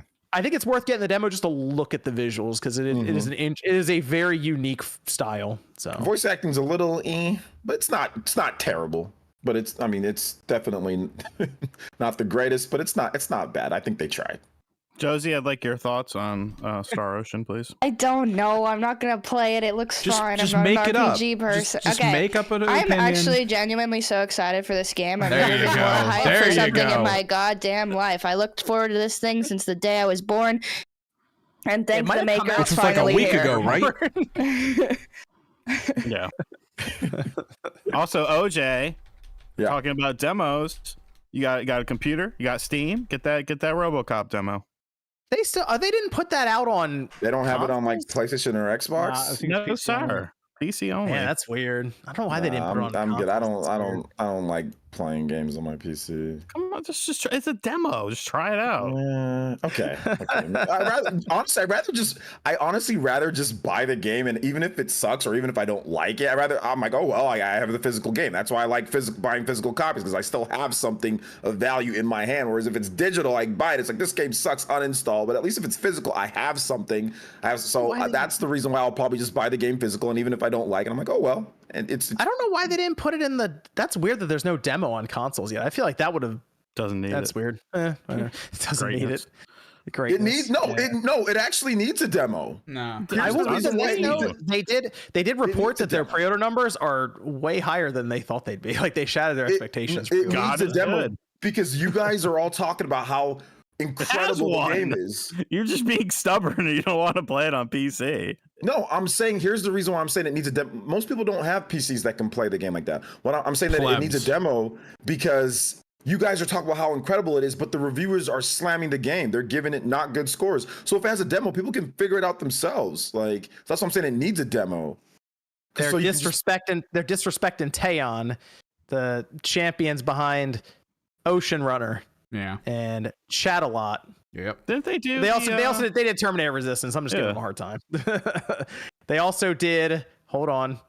Rambo. 1001 Mini Golf Challenge. That's a fucking classic, dude. 1001. Robot Rescue, Robocop. I mean, 101 Dolphin Pets. This is DS. Wow, they did a lot of DSiWare. That's a lot of dolphins. Interesting. A lot of dolphin. Yeah, that was their original. A lot of DSiWare games. Gotta pay the bills somehow, man. Yeah. It was a brand new thing. They got to jump on it. You don't get this RoboCop game without all of that crap. Yeah, God is good. Hey, we'll take it. Let's go over to. Okay, Josie, I got a topic for you here. Here we go. Okay, you ready? Yeah. There was a patent that was found and circulated online, and while patents generally aren't the exact thing that would come out, I think the part that got people interested is that the concept around it could be applied to a future Nintendo system, because they've done it in one of their previous systems. Is a dual screen setup something Nintendo should explore again, whether it's with the next Switch or they want to go back to a two system setup for some reason? I wouldn't say they should do it, but I feel like they will, maybe. No, they won't. MVG's shut really? down. I feel like they're so weird with stuff like that. They might do something so bizarre. What's the next thing gonna look like then? They talk about battery life all the time. I imagine adding a second screen would screw that up. Gonna look like this, but it's gonna be different. Is that It's gonna be glossy, and I'm gonna hate it. No, it's not. No. Are you sure? Because that seems Think about the next system. you seem Did pretty you say? Wait, confident did you in say it's that. going to look like this but different? Well, I mean, it's just going to be an evolution of the current Switch. 2 screens. One Evolution is a mystery. Mm. We're gonna get more lyrics here. I don't know the rest of that song. Evolution is a mystery. Oh I have no idea what's happening. It's the dual screen setup. MVG, you don't want to develop for the 2 screen setup specifically for the next system and not for any other system. It's No? it's unlikely that's real. Or I feel like the patent is is it- real, right? But it's unlikely that it's going to be anything to do with the Switch. the 2 screen setup. Is that something that if they showed it, would you be like, oh my god, like because you're you're on a DS Mini for all you know. You don't know. Oh, okay. Getting see? into that cell phone Interesting. market. No one said DS Mini until the developer over here. Okay, yeah, so a DS Mini. Nintendo Switch Interesting. developer says DS Mini on the way? Question mark. Game Rant already typing it up. Make- Is that Nintendo crystal ball Prime thumbnail? licking his lips. Is that crystal ball thumbnail worthy or? Yeah, He's got the hand, the gif of him. make the video Stole the get crystal buried. ball handy. Yeah, oh, no, yeah, that's always in the Yo, ball. probably be doing rumors like it take him like 3 seconds to shoot, record, render it up. Hey, secure the bag, baby. If people are watching it, fuck it. I'm like, a rumor come out 2 seconds later. Oh, whoa! I would actually buy a DS Mini though, but okay. I would- Yeah, the that'd be other- great. You and 10 other people. Hey, My whole generation would buy one. Yeah, you could just buy a DS and get a one of those multi-carts off Amazon for dirt Yeah, the cheap. R4s or whatever. Well, no, I have this thing right here. It's got. You know I what's bought it off Amazon like 300 gosh. games on it or something. you know what's interesting about that patent as well? It showed the 2 screen setup. It's split into 2 pieces, and each one would become its own independent system. Then Yeah. It also So looked that- like that- there was a screen on the back of one, right? on the back of it, Yeah. too. Yes, there is. It's really It's technically weird, a 3 screen setup. There's one thing that we have to keep in mind. This, at the end of the day, is Nintendo, and they're not very conventional. So while 99.9%, this is nothing. It's just an idea that they came up with. There's still that little bit of uncertainty that I think people should have, just to be safe. They did look at a box and go, "We can sell that," and then introduce Labo the next year. Horrible So- idea. Yeah, that kind of died, huh? They kind of like, I mean, they sold over 1 million like units for that, I think, which It is was in a bunch of ridiculous. schools too. Oh, well, there you go. Labo? That's actually not a bad Yeah, spot. That's actually a Labo. pretty good spot for it. Now I think about it. I think a good spot for it is a dumpster. Oh gosh, It yeah, has a yeah, lot it's of gone. cardboard. There's a lot of Wii U yeah. boxes left over, so they had to do something with it. I almost wondered because they also mentioned it sort of as a way to kind of split up for 2 different players off of one system, and it got me thinking about the single Joy-Con setup that we have now and how that was really pushed by Nintendo early on. I don't feel like they push that as much now. Do you think that's going to be something they pursue going forward, trying to refine that to where you take whatever it is off of the next system and you hand it to someone, or you think that's like in the rearview mirror and they're not even going to touch that anymore? I think that was sort of a selling point for the Switch for some casual players. So I think that it'd still be a marketing material, but I don't think it's going to be pushed as hard because it's not really like a new concept anymore. That's not. I'm trying to figure out if they're even going to do like the current look of the Joy-Cons, because the Joy-Cons have so many issues, especially with stick drift. They just move away from that completely. I still wonder if there's a screen somewhere on one of those, but we'll see. I just feel like the single Joy-Con play was something that sounded cool in theory, then people tried it, and then that was it. They didn't do it again. So I mean, I keep hearing that the Switch 2 is going to be backward compatible. So if they're going to move away from Joy-Cons and dual screens, apparently, how's that all going to work? that's a good question. If They're gonna do Joy-Cons. They're just gonna update. They're just gonna update them. You guys They're are gonna do trying to tell me Joy-Cons. dual They're going to do. screen I and all mean, this they're going to do stuff? them. in my opinion, at least. Just better. Yeah, they're just gonna make them better, and then probably even charge more. Fuck up. And then will there be a D-pad on it? Think they'll bring the D-pad back for the Joy-Con? I don't know. Oh man. So, but yeah, I think they're just gonna do that. Nintendo can always do weird stuff, but I don't see the current management is very weird. If you look at, I mean, Labo was even just a side thing. That was definitely the side chick. And they just dropped it. That was the side chick. That was definitely the side chick and just dropped it as soon as they're like, all right, we're done. So like, yeah, I don't see them doing that like with their main system. Furukawa seems incredibly conservative with things. And if they do experiment, it's just going to be something extra that can drop whenever. So, you never know. They had the CEO or president of the Pokemon company yesterday talking about AI and how it was going to take over. You never know what these companies are thinking. Is that the same guy talking about the performance patch, or? That's what AI's coming in. It's going to take care of it. One. That was an interesting conversation. It was like, we're going to go interview the president of the Pokemon company about generative AI. Oh, okay. This is odd. All right. Oh no, they're on to how we're making new Pokemon. I kind of wonder if they think that's coming in and it might help them hit their goal of like one Pokemon game a year, but we'll see. I'd be surprised if they're not already using it. Yeah, I mean, if they're using it now, wow, that's really bad. The Pokemon company, he's worrying about the damn cards and all the shit that makes him way more money. He's worrying about the anime and all that. And to put new Pokemon on those cards, you just run through the AI. Yeah, literally just generating new Pokemon just angles. Don't tell anyone. Dang, but the anime, bro, oh my god, they probably spent $1 billion on that intro to the new anime itself. Anime is I'm not even kidding. There's an interview with Ishihara talking about, what was the question? Are there any technologies you're keeping your eyes on? And then they immediately go into a whole like speech about Chat GPT, Open AI, generative AI. Like it is for so long. I can see them like with the Pokemon game online, like using AI for that in some type of way. I can see them doing that. He's waiting to fire his art department. This is a sentence that Ishihara said. Not only AI, but also things like a digital global currency, as well as home nuclear reactors and other stuff will be adopted by society sooner or later and will become like the smartphones we can't let go of. And then when our alien overlords come. Good God. He's talking about nuclear reactors with Pikachu next to him and a whole shelf of stuffed Pokemon. Incredible. The future I've always wanted. That is such a strange situation, but yes. All right, then. There you go. Pokemon AI, Joy-Cons that may or may not have screens on them. Interesting future ahead. DS Mini coming in. DS Mini. Hey, you heard it. Confirmed. You heard it here. I heard it here. Sean setting up the lights. No, I got Robocops tomorrow. Hell yeah.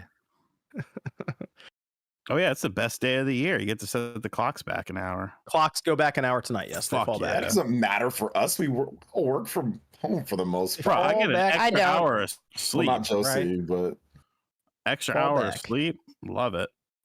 After this podcast, I've never seen Blade Runner 2049, so all my friends are coming over at midnight. We're going to watch Blade Runner 2049, and then clocks fall back, and I didn't even really stay up that late. It's a fantastic it's movie. A good visual experience. That is a good movie. I've never seen it. And all my friends get that on like a nice OLED. Yeah. Max, have you seen the original Blade Runner? Yes, many times. And I've read the book. Do you have a mid-tier to decent sound system? Yes, we have a really good sound bar. We're gonna watch it. We have like a movie, like the living room we treat as like the movie room. So we have a good sound bar, and we have a good OLED, and we've got a Blu-ray. So it should look good. This is from Perfect Image, who says, with COD, I gave up long time ago. COD or any live service games is all loop boxes. Okay. It said, I hate that since Fortnite came in with loop boxes. Fucking loop boxes. Everyone cash and grab. Does he think they were the first players one, who liked that? Shout out to Perfect Image. They were definitely not the first ones to do that. Do you remember in Call of Duty 2017, which is World War II, where one of the daily quests was to watch someone else open a loot box? Yes. Do you remember that? That was ridiculous. Watch somebody open a loot box. God, that was horrible. Nacho, and it just has the poop emoji. Thanks, Nacho. Steven says, RGT, Nintendo is never making a Knights. Keep dreaming. Nintendo Sega YouTube guy. Yeah. Take that, Sean. Okay. Keep dreaming. And I understand that Nintendo was never making a Knights because they don't own it. Yet. Yeah, That's take- true. Take No that, one Sean. wants knights. Everyone does. 4K says I stopped playing COD when I started asking what I wanted to download / install campaign or multiplayer. Yeah, that was the whole thing. If you download this one, it has a whole checklist of what you want or don't want to install, so you can save space. Because if you install everything, it's like 210 gigs or something like that. And it uses the same launcher Yep. as Modern Warfare 2 does. I Definitely showed not that in DLC. my video. I know. I showed that in my video that it's literally declared as DLC. It does not have a platinum trophy. It's insane. This game. Gosh. They went all out with it. Yeah, right. They went all out. with the Microsoft. AI. I hope Microsoft pays attention to that. That's, oof. Now that they own them, it's like, need to look at that. Does it have a good zombies mode? No. We just had I just had the campaign. 'Cause Yeah, I think that's all we're we just have. doing campaign right Well- now. We'll have everything else next week when it all Yes, unlocks on but- the 10th. The trailer for Zombies mode looks terrible because it's in Warzone this time, right? So it's like instead of having the cool zombies maps, you're going to be just driving around in a field shooting zombies or something. Lame. The only reason I've ever played a Call of Duty is for zombies. Maybe we'll be wrong, but all the Call of Duty YouTubers who have been looking at it saying it looks terrible, and all the trailers I've seen look terrible. Awesome. I heard Colt Eastwood say it's a good game. What the hell? It's not about what he says; it's about what he edits. It's what he You need edits. to understand this. Well, All right, well, hey, next week we'll check it out. And then Warzone, I guess, would be the thing I'd be more interested in. That's not till December, I believe. So we're still like a month off of that. Chewy says, "Hi guys, I'm a social worker working with a youth who wants to get into game development." Oh, that sounds like an MVG. hell question. yeah. He doesn't want to go to college, so what do you recommend for him to do? Are there classes he can take online that can help him get into the field? Love you guys. Thank you, Chewy. Honestly, I would look at YouTube. There is a vast selection of game development topics. Like I saw one like the other day. I haven't watched it, but basically teaches you Unreal Engine 5 from like beginner to, making a basic 3D games. It's like a 7-hour video. So honestly, I would say find out where your passion lies, what field of game development you want to get into, and just look up content on YouTube and just start from there and see how that feels. MVG, you have a video showing you making a Game Boy game, right? Oh yeah. I was messing around with the homebrew development kit. Like this was a couple of years ago. So yeah, I got a video on my channel as well about making a simple Game Boy game. So it really depends on what you're interested in, where your passions lie, what kind of games you want to make. But there is a lot of content out there, so I would just suggest do that. And I would suggest YouTube. keep it simple at first. Don't be expecting to make a masterpiece right out the gate. Just learn as you go along. Yeah, YouTube is a really good resource for basically anything. You want to learn anything, usually YouTube will have you covered. But that's why I brought up that Game Boy game though, MVG, that you made. That looked like it was more on the side of someone who's just trying to get into the whole scene. Just try that out early on and see what you can come up with the little homebrew tool for Game Boy. Yep. So, and then of course there's Unreal has a ton of videos like of how to build with it, or what was the other engine that people were moving to? There's Godot. Obviously, yeah. Unity is still a thing. Game Maker is a good one. RPG Maker is a good one as well. NES Fighter Maker is not a good one. Yeah. NES Maker. There's like an NES Maker where you can make NES games. There's a million different things out there. So you just basically pick one, search up some stuff on YouTube for using it, and people probably have whole live streams where they just make a game on stream. Chewbacca says 3D Switch. Think about it. 3D Switch. What about it? What's the name that people are rumoring now? Super Switch or Nintendo? No, Nintendo Super. Nintendo Super. Classic, man. Oh my Yikes. I barely cringed. That's pretty good, actually. G-Man says,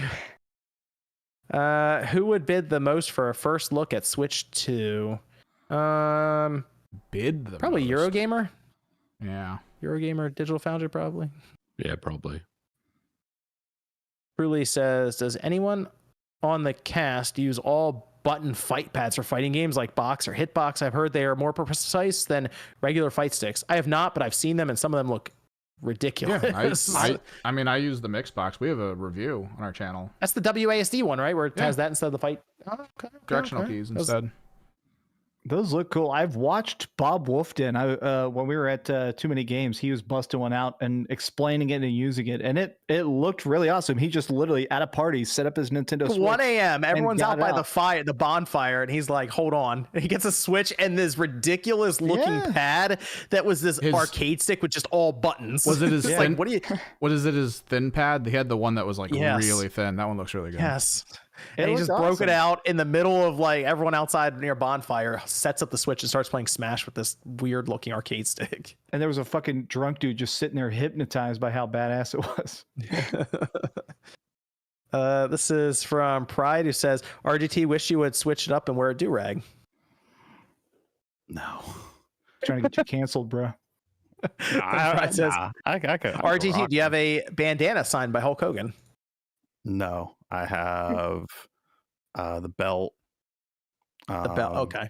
Is it signed or is it like stamped on the belt? No. That's authentic. Okay. And I also have. Nah, I ain't gonna show that. Whip it out, bro. I spent a lot of money on a PS4 game. Yes, what? Yeah. Comes with oh my gosh. Comes with a I'm zooming in on this. Hell yeah, full screen it. It's a there you go, very expensive pop figure. Oh my god, look the up worst. The price of it. I hate pops. Like I hate buy pops for Christmas. If it has voice, don't play the voice. Which wrestling game is it? It has a piece of the ring that Hulk Hogan was on in 2014 and a hand signed little picture here. That's that's 2K15. Yeah, everything is sealed with it. So I heard that's actually one of the better wrestling games too. No, it's really not. It's really not. Really? People seem to like that one. 14 was good. This 14 was it? Maybe it was 14. Maybe it was 14. Maybe it was 14. Yeah, I think you're thinking of 14. Those start to blend together for me in like that 13, 14, 15, 16. I remember 16 had Austin on the front. That's the only reason I remember that one. Yeah. Well, this one had a the different. I think Cena was on the cover of the. Oh yeah, I just showed it. 15. Cena, yeah. Yep. Tijo says, fun fact, English voice acting is recycled entirely from Second Evolution. Also, thoughts on the story? No spoilers, of course. Story's First good. Star Ocean. Story's good. I will. Well, no, I can't say that. I'm interested. How about that? Whenever I say anything about a story, I apparently spoil something. You just can't talk about it. Say the title. They've set the mysteries in place, okay, to keep pulling you through the game. All right. Spoilers. Why are you doing this? Are a mystery. Spoiler, man. Game ruined. They spent a lot of the early part setting things up. There's a lot of voice acting, a lot of dialogue and stuff. But they definitely have some stuff put in place that are obvious mysteries you're going to uncover as you go. Certain relationships and stuff between characters. Giving them too much, man. I know. Jorge says, how would the D-pad work when playing a Joy-Con horizontally? Would you remove the analog or the directional buttons? That's what I mean. You got to just get rid of the single Joy-Con play at this point. Just drop the D-pad. Put it on there. We'll be okay. Nah. We'll be okay. I won't be. What about backward compatibility, John? Oh, here he is with his backwards compatibility again. Well, you know what? It's not single Joy-Con backwards compatible. Right. Or they do the thing where it's the same rails and you can still use your current Joy-Cons. Like you can still use your Wii remotes with your Wii U. You can still do that. So if Josie wants to use the terrible single Joy-Con play, great. She can do it. That's all I care about. Okay, good. You sit around, no Pro Controller, nothing. You got it. No, you should be playing on your stream with single Joy-Con play. Nintendo assisting you with your terrible choices. Single Joy-Con review. I want to see that next time. Beating Mario Wonder with a single Joy-Con. Just to spite you, I will do it. I want to see that. Yep. That better be the title of the next stream. Joy-Con speedrun. Joy-Con speedrun. The Joy-Cons are so small. It's impossible for me to even my hands are too big. I swear, I don't- They can do OJ, little that's the baby hands. challenge, though. It's just more challenge. Look at this. My hands Yeah. are so tiny, it barely sucks. Look at that. This is no. I don't like them. I'm just saying it's pretty nice that you don't have to buy another controller for a couple months and you can get by. If you Like want a to real insult the person next to you. I Yeah, just use that's one what I like to half do. of the. I do one half of a GameCube controller like a totally normal person. Amen says, is Nintendo going to have an up-to-date online infrastructure this time with Switch 2? That's the hope. They've been building it up. They're gonna roll out with Nintendo systems and have all kinds of cool stuff that you, for some reason, need the phone app and a microphone connect to your phone for some reason. It's the same infrastructure that they already started on the Switch. They're just going to keep updating it. And a major cross-section of their players are playing on Wi-Fi at McDonald's, so it still won't matter. True. Like they already did it. The first game to use it was Monster Hunter Rise, so the infrastructure's already there. So just going to be on the developers to code, do whatever the case is, and we'll see about all the other stuff. Grubby K9 says, can I get a recommendation from Evan for a fight stick? I don't know about hitboxes. The Mixbox is the one I've used personally. They have an angled one, which is better for ergonomics. But whatever one you pick, because that one has directional keys, but then you have the one that Bob uses, which is really good. You should check out his video on it, which just has all buttons, like all actual tap buttons. And then whatever you go with, stick with it so that you don't lose that muscle memory as you're playing. Are those sticks, or whatever you call them, button joysticks, are they FGC approved? Because I heard there was some controversy around them. There's some controversy, but for the most part, I believe in most FGC situations, they're fine, because even I think the current Street Fighter actually works around the ability for you to do the hold inputs. You can't do them with this because the game is programmed that way. But for the most part, everyone seems fine with them, except maybe some Smash Bros. Communities where Smash Bros. Players hates it. They get destroyed by a stick rather than a GameCube controller. So, you know. Let me bring this up real quick for MVG's sake. Silent Hill 2 pre-orders are live. They went live. Nate started doing his victory lap. Yeah, that release date of 2099. That's I saw that December 2099. That was great. I guess Silent Hill 2 release date coming soon. Game Awards. hopefully. Game Awards. Well, Game Awards. Game Awards. Konami and Jeff back at it. They working together again. Oh, I don't think so, John. I don't think so either. I don't think so. Jeff was in there with the shifty eyes when turned out Kojima's name wasn't in the credits on Twitter. It was in the credits, just not in the remake or the remaster. Because he didn't have anything to do with it. Showed up with the shifty eyes. I don't tell you. That's going to be a fun day when Silent Hill 2 finally gets its release date, because hopefully Nate's back on the podcast by then so he can ask MVG what his thoughts are. I mean, I think all of us here are a little nervous about how this is going to go. Yeah, I think it's fair to say, right? I mean, it could be really good. Yeah. You know, if they make something that's Resident Evil 2 remake levels of quality, then hey, it'll be a good time. But we just don't really know. Plus, we haven't seen anything of this game other than that initial teaser. Yep. Was it last year now? It's been a full year, yeah. I follow all the Silent Hill accounts, and they literally said the 1 year anniversary of the first trailer was a couple days ago. They did that. I don't know, man. They did that presentation recently, right? That, what was it? Silent Hill is Ascension. What was it? Ascension, the new one, which has been super broken. It has like a battle pass, and it has like there's a lot of weird stuff going on with that, as it's supposed to be an interactive kind of movie thing. It's weird. I saw a fucking picture somebody shared on Twitter, and it was like, I think it was Gene.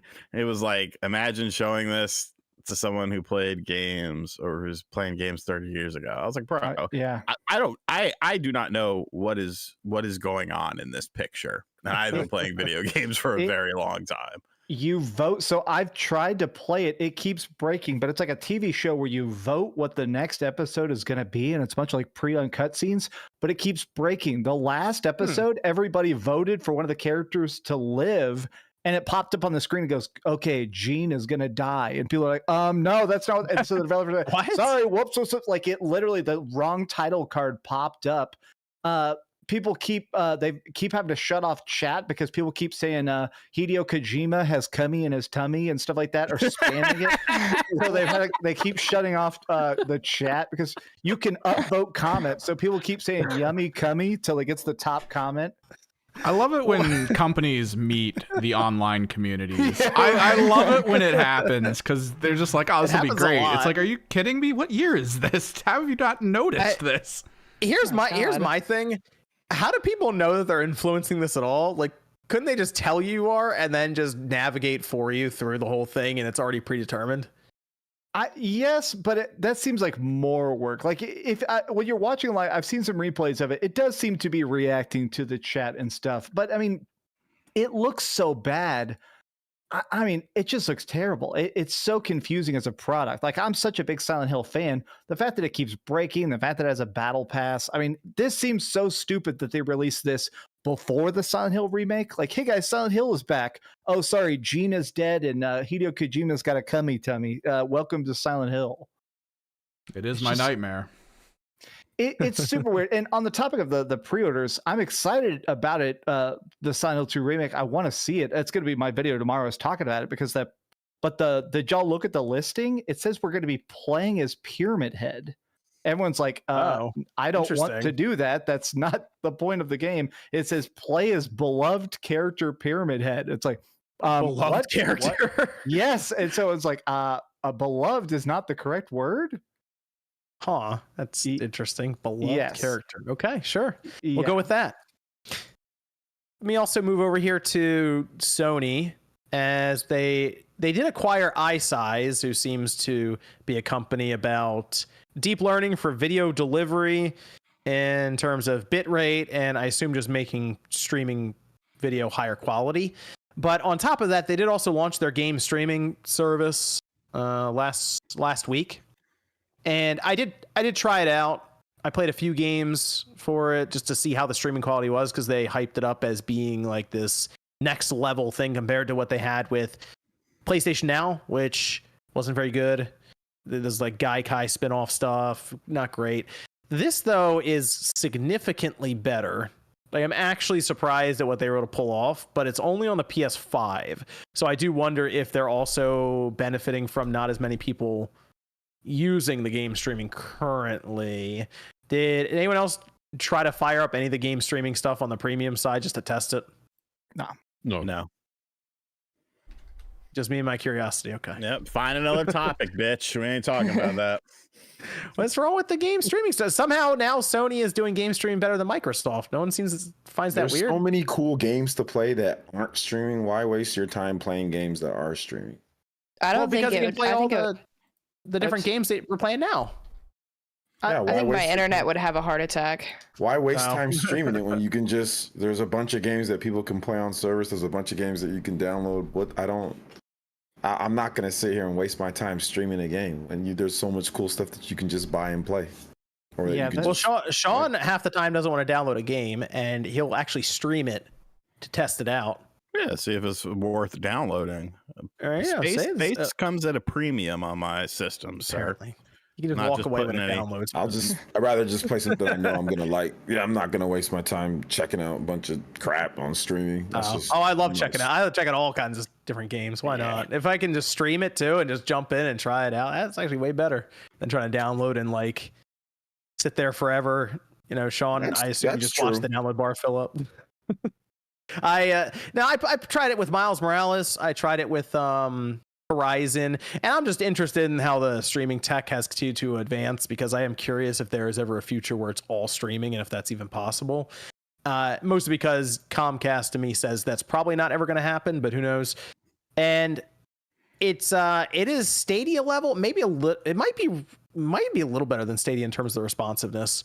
So I was, I don't say shocked, but incredibly surprised with what I experienced with something like Miles Morales, which is a faster moving game, but 4K 60 frames and ran pretty well. So they eventually will have to open this up to PC, phone, tablet, Portal in the future, but for now it's just PS5. So it's just an added benefit. Yeah, that was going to be my question, is that if you could, I feel like I'd be interested if I could play it on my phone or if I could play it on my PlayStation Portal when that comes in. But like the idea of, I already have the expanded hard drive on my PS5 Exactly. and I have 2 gig internet, so I can download even a 100K game, a 100 gig game very quick. So the streaming thing to me, I don't know. It's not really something that piques my interest yet. I think it has to be expanded to other devices, whether, like I said, your phone, a PlayStation Portal, PC, something like that. So it's more of a convenience thing if you're even away and you can tap into the server and just play a game. Maybe if you're like staying over somewhere and you're going to test the hotel internet or something. But that's really where they need to get to. And I'm curious if they do that, because then they will be saying that you don't need a PS5 to play their games. So that's the thing I'm curious about. All right, we have to figure out our final game of the year entry here for the card, okay? Because we have to figure it out. We have to at least take a shot, okay? I don't know if we're going to be right or even close, but we got to take a shot. All right. The Game Awards, Jeff Keighley, the Keighley's, they're going to present. They should be presenting not this week, coming up the following week. So I don't think there's anything that's really going to be coming up that could. Oh, I guess the man who erased his name. You never know. It's like a dragon. Although apparently it only took him 6 months to make it. So we'll see. But it's going to be about 10 days from now. They should present it through that stream that they do. And that means that games in the second half of November aren't going to be in like a Mario RPG or something, even if that does really well. So we have to come up with a list of 6 games that we think will be nominated by the panel, the judges there, and we have to try to come to an agreement as to which 6 we would turn in to try to get it right. Didn't we already have a list? Pressure's written? on. Well, now things may have changed a little bit because we have other titles that have come out, like Alan Wake 2, for example. Well, yeah, we already had a list of 6, though. I mean, just drop it in our chat, and we can make adjustments, I guess. I'll be honest. Yeah, I do want to throw that out there. As a person that's platinum to Alan Wake 2, I definitely think Alan Wake 2 is going to be nominated. See, I think that was a sticking point because Alan Wake 2 is going to kick out a different game. Let me see. Give us that quick reminder. I think we had it on. We have it on the other PC. I mean, it's pretty straightforward what it was. It was Spider-Man 2. All right, we had Spider-Man 2, Mario Wonder, Tears of the Kingdom, Baldur's Gate. Baldur's Gate was on there. And then we got to the last 2, and it was kind of a sticking point because we had the 4 locked in. It was pretty straightforward, right? Spider-Man 2, Mario Wonder, Tears of the Kingdom, Baldur's Gate 3. Gene's telling us to take out Spider-Man 2. I'll be honest. I think Spider-Man 2 might get bumped. I think Mario Wonder is going to get bumped. I bet. Really, Mario? You think Mario Wonder's getting bumped? I'm playing it. I like it. I don't think it's Game of the Year material. I don't think it's even going to be in the running. It's definitely gonna get nominated. We're talking about the Keighley Awards. We're not talking about your personal. We're talking about the Keighley Awards, and they're definitely gonna nominate Mario Wonder for the Game of the Year. They're definitely gonna nominate. Tears of the Kingdom, I think it's gonna be in there, but I don't know. Gene's saying Mario Wonder's out as well. Oh, interesting. Yeah, I don't really. I love that game, but I just feel like if you're talking game journalists who love like heady stuff, like the meta narrative of Alan Wake 2, I think that's going to get a nod more than like Mario Wonder, which is good music, good level design, very cute art, very fun. But I just feel like it's not on the same caliber.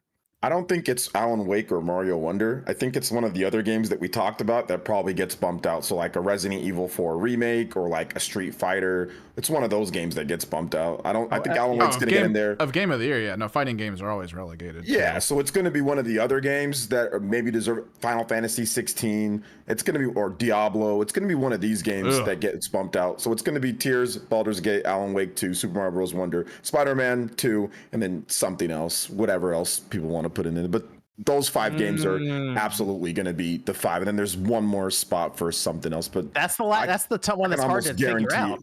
Yeah, I can almost guarantee those 5 games: Tears, Baldur's Gate, Alan Wake 2, Super Mario Bros. Wonder, and Spider-Man 2 will be nominated. I know this stupid award show. I've been covering it for too long, and I know how these weirdos pick stuff. So those are going to be the 5 games, and there's going to be one more that they're going to add. I don't know what the last game is going to be. If Wonder isn't in there, you're gonna buy me a copy of Star Ocean, right? Sure. I'm betting it will not. Aren't you already buying it? Let me play the demo and then I'll stall, or maybe I'll buy it on one console. You buy it on the other console for So me. what are you gonna get me if it is? A firm handshake with direct eye contact. This is a one-way street. Why is it all I gotta do something? But if I win, nothing happens. I don't like this bet. What I gotta bet a game I mean, over it. he's got to drive out there. I'll bet a game. I'll buy you Robocop. Yeah, That's give him good. Robocop. I'll buy you Robocop. Okay, I'll take that bet. I'll put write that it down. on On let it be known, PC. chat. Yeah, on PC. Yeah, No, Steam code for you. PlayStation On a console of your choosing. Yeah, I'll buy it on a console of your PlayStation choosing. 5, please. Okay, yeah. Then that'll be the wager. If Wonder is in there, I buy you Robocop on PS5. If Wonder isn't in there, then you give me Star Ocean on PS5. Gotcha. I like my games physical. Amazon, please. We can do all the Chat, Yeah, we'll write do all it the down, deets. clip it. Right. Clip it and we got ship it. this. All right, I wrote it down. All right, OJ nice. Max bet, Mario Wonder in or out. All right, so we have I mean the two that are obvious, Tears of the Kingdom, Baldur's Gate 3, right? Most people are going to say, yeah, it's obviously going to be in those two. Okay, cool. So we have two that I don't think we have to have any kind of conversation over if it'll be in there or not. But now I'm a little surprised that Spider-Man 2 and Mario Wonder are getting some question marks thrown at it. I thought those would have been easy, like 3 and 4 checked off, no problem. Interesting. I still feel like Spider-Man 2 is going to find its way in, and I do feel like Mario Wonder will as well. That's tough. Well, okay, hold on. Max, what would you put in that 6 games then? Let me think off the top of my head. I'd say Spider-Man 2, Alan Wake 2, Tears of the Kingdom, of course. Baldur's Gate, I think, is actually going to win all of it. I'd say Resident Evil 4 Remake, and then I can't off the top of my head. I can't even think of what the other one would be. What Mario Wonder. something that gives me a game. So with not Mario Wonder. But you got to have some rando indie in there too. Yeah, then I mean, Baldur's Gate's the indie game. Baldur's Gate would be wonder the indie, but the one that feels indie. I mean, recently Cocoon dropped, and that one's been pretty cool. Cocoon's actually pretty cool. you think My mom asked me if I played that game. I was like, "What the fuck are you? What? Are you talking about?" What? Yeah, it's fucking That game, random. it's a really good game. Yeah, it's pretty cool. Interesting. I almost wonder if we are to the point where we don't have room for that either, Sean. Because I thought about that too. I've been saying that for a while. You need that random indie representation, but it kind of feels like there's too much happening this year. To where they go, you know what? We just don't have room for it this time. Next time. All right, the last slot. Here's my hot take. I don't think it deserves to go there. I did not like Starfield very much, but I do think Starfield is going to be the 6th slot. I kind of think Starfield's getting left out this year. Yeah. You think? I think it deserves to be, but I think that it's going to get. MVG enjoyed it. is on the wagon of now that it's in. Starfield is in. That's MVG's thought. Starfield's in. That's a complete. Can we get another I bet? don't know. Can we get That's another a- bet? It's That's a the bet complete. right You there. got to give it so Xbox gets something. Exactly. There They are have to. multiple games that are rated incredibly high, and we're not talking like the 2019 year where it's like Fire Emblem. None of those dudes play that game, or it's like Astral Chain. None of them play that game. These are games that people actually play. Like people play Super Mario Bros. Wonder, Spider-Man, like Alan Wake, Baldur's Gate, Tears, Resident Evil, whatever. These games are way higher rated, and people played them. So if Starfield does get in, that's really that's a bit weird. It's a pity opinion. vote. It's a pity vote. Because I will. it's- Well, no, I'll give MVG this though. I'll back him on this. Is at times you get those games that are so skewed in terms of ratings back and forth one way or the other, where it's like it's a fight back and forth in the reviews, like a Death Stranding. But then if you go through Death Stranding and it really hits for you, it really hits to where it's overwhelming. You'll put it as like your game of the year. Starfield kind of has that effect at times. I'm Death sure. Stranding, once again, it was that weird year 2019 where those were the games. It was Control, it was Death Stranding. That's what people played. They played that. Devil May Cry 5 got left out. They didn't play it. Devil May Cry 5 is arguably better than all those games. They didn't play it. They didn't play the game. So Devil May Cry 5 left out, Astral Chain left out, Fire Emblem left out, and those are the games they played. Death Stranding, yes, it hits. If it hits, it hits, but those were the games that they played. I mean, I guess you're right. Like, they could do Starfield because hella people played Starfield, but like, there's so many games that people played that reviewed so much higher that's actually popular, whereas in 2019, that was not the case. I mean, but it's definitely possible. I can see it because it is popular. People and you're going off these journalists, that are rating. So that's true. Like it could get in, but that's just, man, some game's gonna get super screwed then because it's gonna be rated way better, and it's gonna be like, nope, it's not good enough for Game of the Year. MVG, I did fire up Death Stranding on the PC. Ultra wide. Pretty awesome. It's pretty sick. Yeah, it's pretty sick. It looks really good. It looks really good. What would be the big twist would be if Mario Wonder is out and Starfield's in its place. That's what I'm thinking. I genuinely think that would be the big twist for the year. And again, I don't think it deserves that spot, but I think it's going to get that spot. The thing is, though, man, it's tough to leave out RE4. I guess you can do it because it's like considered a remake. Man, that game is so good, though. You can definitely leave it. This year, you could leave out RE4. I mean, if you wanted to, you could. But I mean, it is like a full remake. I personally wouldn't leave it out. It's definitely in mine. I'm just saying you could. This is a tough year. Tough year. All these games that we picked are 90 and above. Like every game. The 5. Alan Wake is close. It's 89, but still, whatever. Like they're all super highly rated. They're all really good. All of them have really cool like genre defining stuff in there, like for their genres. So I mean, whatever game it's in. We're back and forth on this though, but Spider-Man 2, dude, more of us think it'll be there than not. I think it will. Yeah. I think it will too. Okay. Mario Wonder, dude, more of us think it'll be there than not. I think it will be. Max doesn't. Okay. So that's in then. Tears of the Kingdom, we all think that'll be in. Baldur's Gate 3, we all think that's. So then we get down to the last two.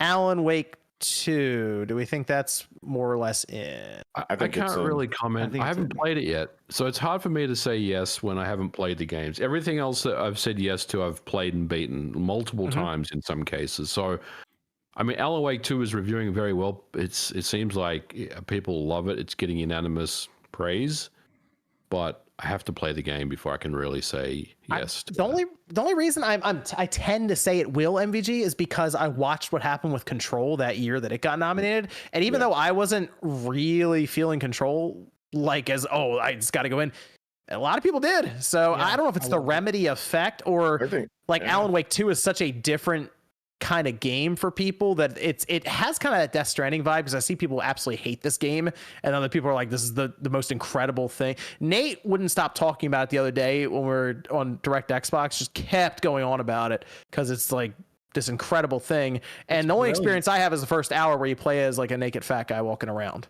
So I don't know. That's my experience of the game. And then it deletes my save. So I just start all over and go through it again. Holy shit, that's horrible. Double the fat guy. It's fine.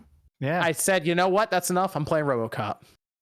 I'm putting it in. Game. Robocop is number 6. No, it's number 6. I was going to say the biggest reason I think that Alan Wake is definitely going to get in is because it's such a heavy meta narrative. It's a very artsy game that like really rewards you for sitting there and paying attention and looking at all the previous games and external works and knowing who wrote it and stuff like that. And I think a lot of times games journalists and the people that make these ballots, they love that kind of stuff, of the really self-indulgent art. Okay. Where did the first one do? Like, was the first one game of the year? That was before the came out 13 years ago. It was a long time ago. 13 years ago. Yeah. Okay. And it was very awarded at the time, but it did not sell very well at the time. Yeah, that's why everyone's so shocked there's a second one right now. But it was highly awarded. I think it has like almost a 90 on Metacritic, like for the 360 version. Yeah. Mm-hmm.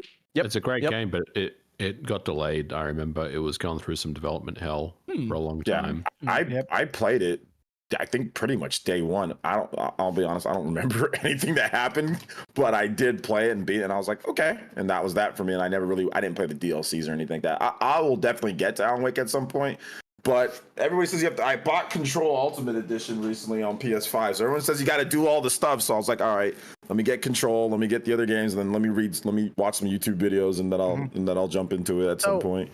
Okay, well, I will say I think Alan Wake 2 will make it in because it does kind of play into this kind of a show, right? Where the Game Awards is trying to be the Oscars basically, and this kind of feels like a game that plays into that. It's Oscar bait.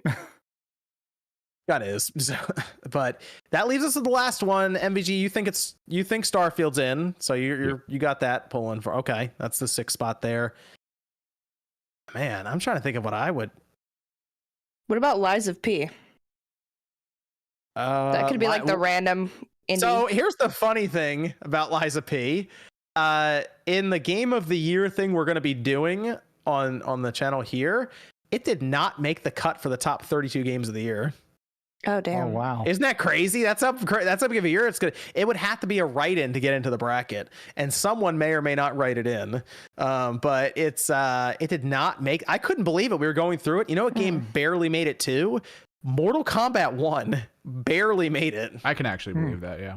Yeah, But like that's how stacked of a year it's been. I mean, we're talking about things that were like Lies of P is like an 83 on OpenCritic, and it missed the 32. I was like, wow, that's ridiculous. It's been a great year. It's been a really good year.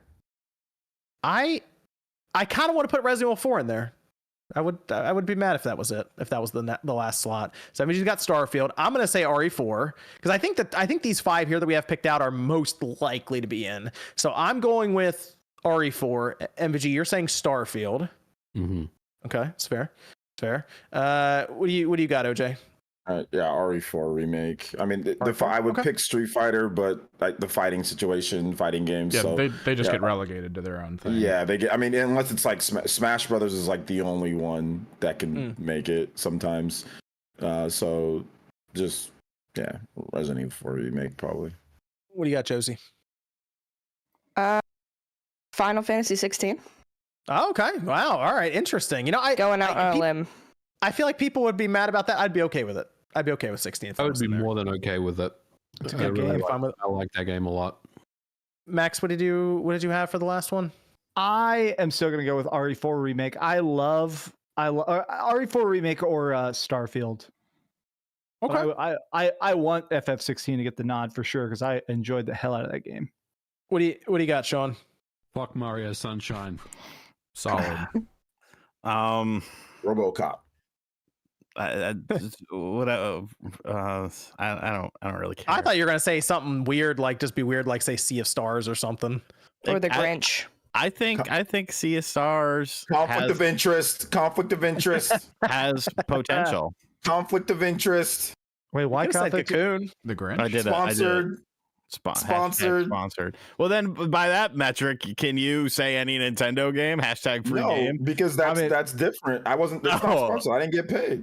I did get some paid travel from Alan Wake 2 a couple months ago. In September, they flew me to Cali. Conflict of interest. Conflict of interest. Breaking all the walls. Yeah, Resident Evil 4. Wow. Okay. See, Resident Evil 4 is that's here. What do you got, Evan? For the final one, I'm gonna have to. I don't really have anything. The major, I guess, socially acceptable game that I've played this year is Baldur's Gate 3. Outside of that, it's just I've been playing random which one? shit. Which one? Baldur's Gate. That's the only one I've really. Well, yeah, that's already on the list. I know. That's what I'm saying. Like I recently Endless Dungeon. Socially acceptable. What are you playing over there? Endless Dungeon. Have any of you played Endless Dungeon? I love the hell out of it. There you go. That's your game. Yeah, that's your list. But I'm pretty sure maybe one person in chat has played it. Fuck them. Fuck them. It's enjoyable. Oh yeah, Armored Core as well. I guess we could think about that. Armored Core. You could put Armored Core in there. That's the thing. I know it's not going to make it though. It might win. Wait a minute. It made the top 32 for the bracket. You can vote for it. And it's going to end. Actually, you're not allowed to vote. You're not allowed to vote. It's going to end in like the first seed of that bracket. Like, dude, FromSoft has a history of winning Game of the Year. Yeah, they do, but with games that have way more in them. I think Armored Core is a lot, but like it's a little more shallow than some of the games they have beaten that whole thing. Yeah, FromSoft's Game of the Year, those are rated a lot higher, like Sekiro and like I love. Don't get me wrong, I love an Armored Core, but it's not Sekiro in terms of like what you're doing in it.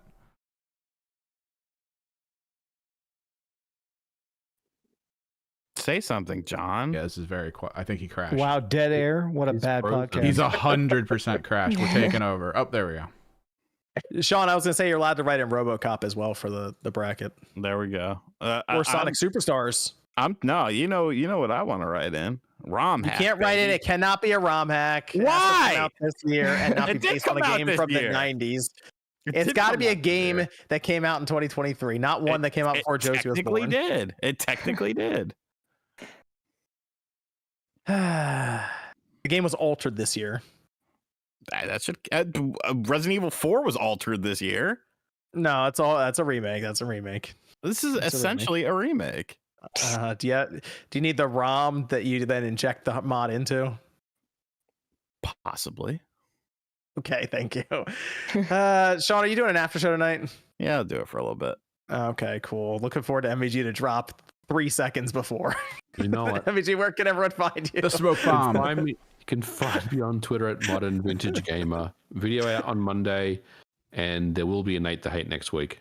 So Whoa, What's happening next week? What's happening? God damn! I can't even make fun of you before you say it. what's happening next week? Well, the weather is starting to cool down here in Las Vegas. We're starting to get into the 60s now. So I'm switching from shorts and a t-shirt to hoodies. I'm keeping shorts jeans. the whole way, baby. So yeah, You're in hoodies that's in 60? winter is coming. Okay, Josie, where can everyone find you? You can find me on YouTube at Josie Woe. I'm like 13 subs away from 10K. So Wow, really? Someone Check it subscribe out. to Josie Woe. Can it happen so live right now? that'd be wild. Everyone subscribe to Josie Woe right Can it now. happen live? Josie's about to be making the trip here soon, doing some coverage for certain games and stuff. It's gonna I'm really it's gonna be hyped. interesting. It's gonna be fun. Yeah. Okay. Yeah, thank you for having me. Yeah, go check her out so she can get there Subscribe. live right now. Go subscribe. You gotta drop your channel in the chat though. Oh, Yeah, my you gotta bad, my bad. copy paste. I don't That's know. why You you're. gotta on make it easy. SNK Makes or it happen. not? Make it What easy. are you doing? Max, where can everyone find you? YouTube.com. No, stop, Max. Sean, where can you find Max? Yeah. YouTube.com/Dreamcast guy. Oh Got yeah, some not enough ease. mega super reviews coming. I'll let you finish it. I just put up a review for Robocop. I loved it, and I also did a review for Alan Wake 2, which I also loved, and I did a big review for Spider-Man. All those reviews kind of popped the heck off, and I really appreciate it. I know I always see in the comments the amount of people that say, "Hey, I saw you from Spawncast, and Sean does a great imitation of you, so I don't need you anymore." So, but I appreciate all the love. We hit OJ, where can 10K. everyone find Thank you. Josie, hell 10K, yeah. congratulations. Let's go. Congrats, Thank Josie. you guys. Appreciate it. Oh, OJ, where can everyone find you? Yeah, you find me on Josie's channel trying to hawk subs. No, seriously.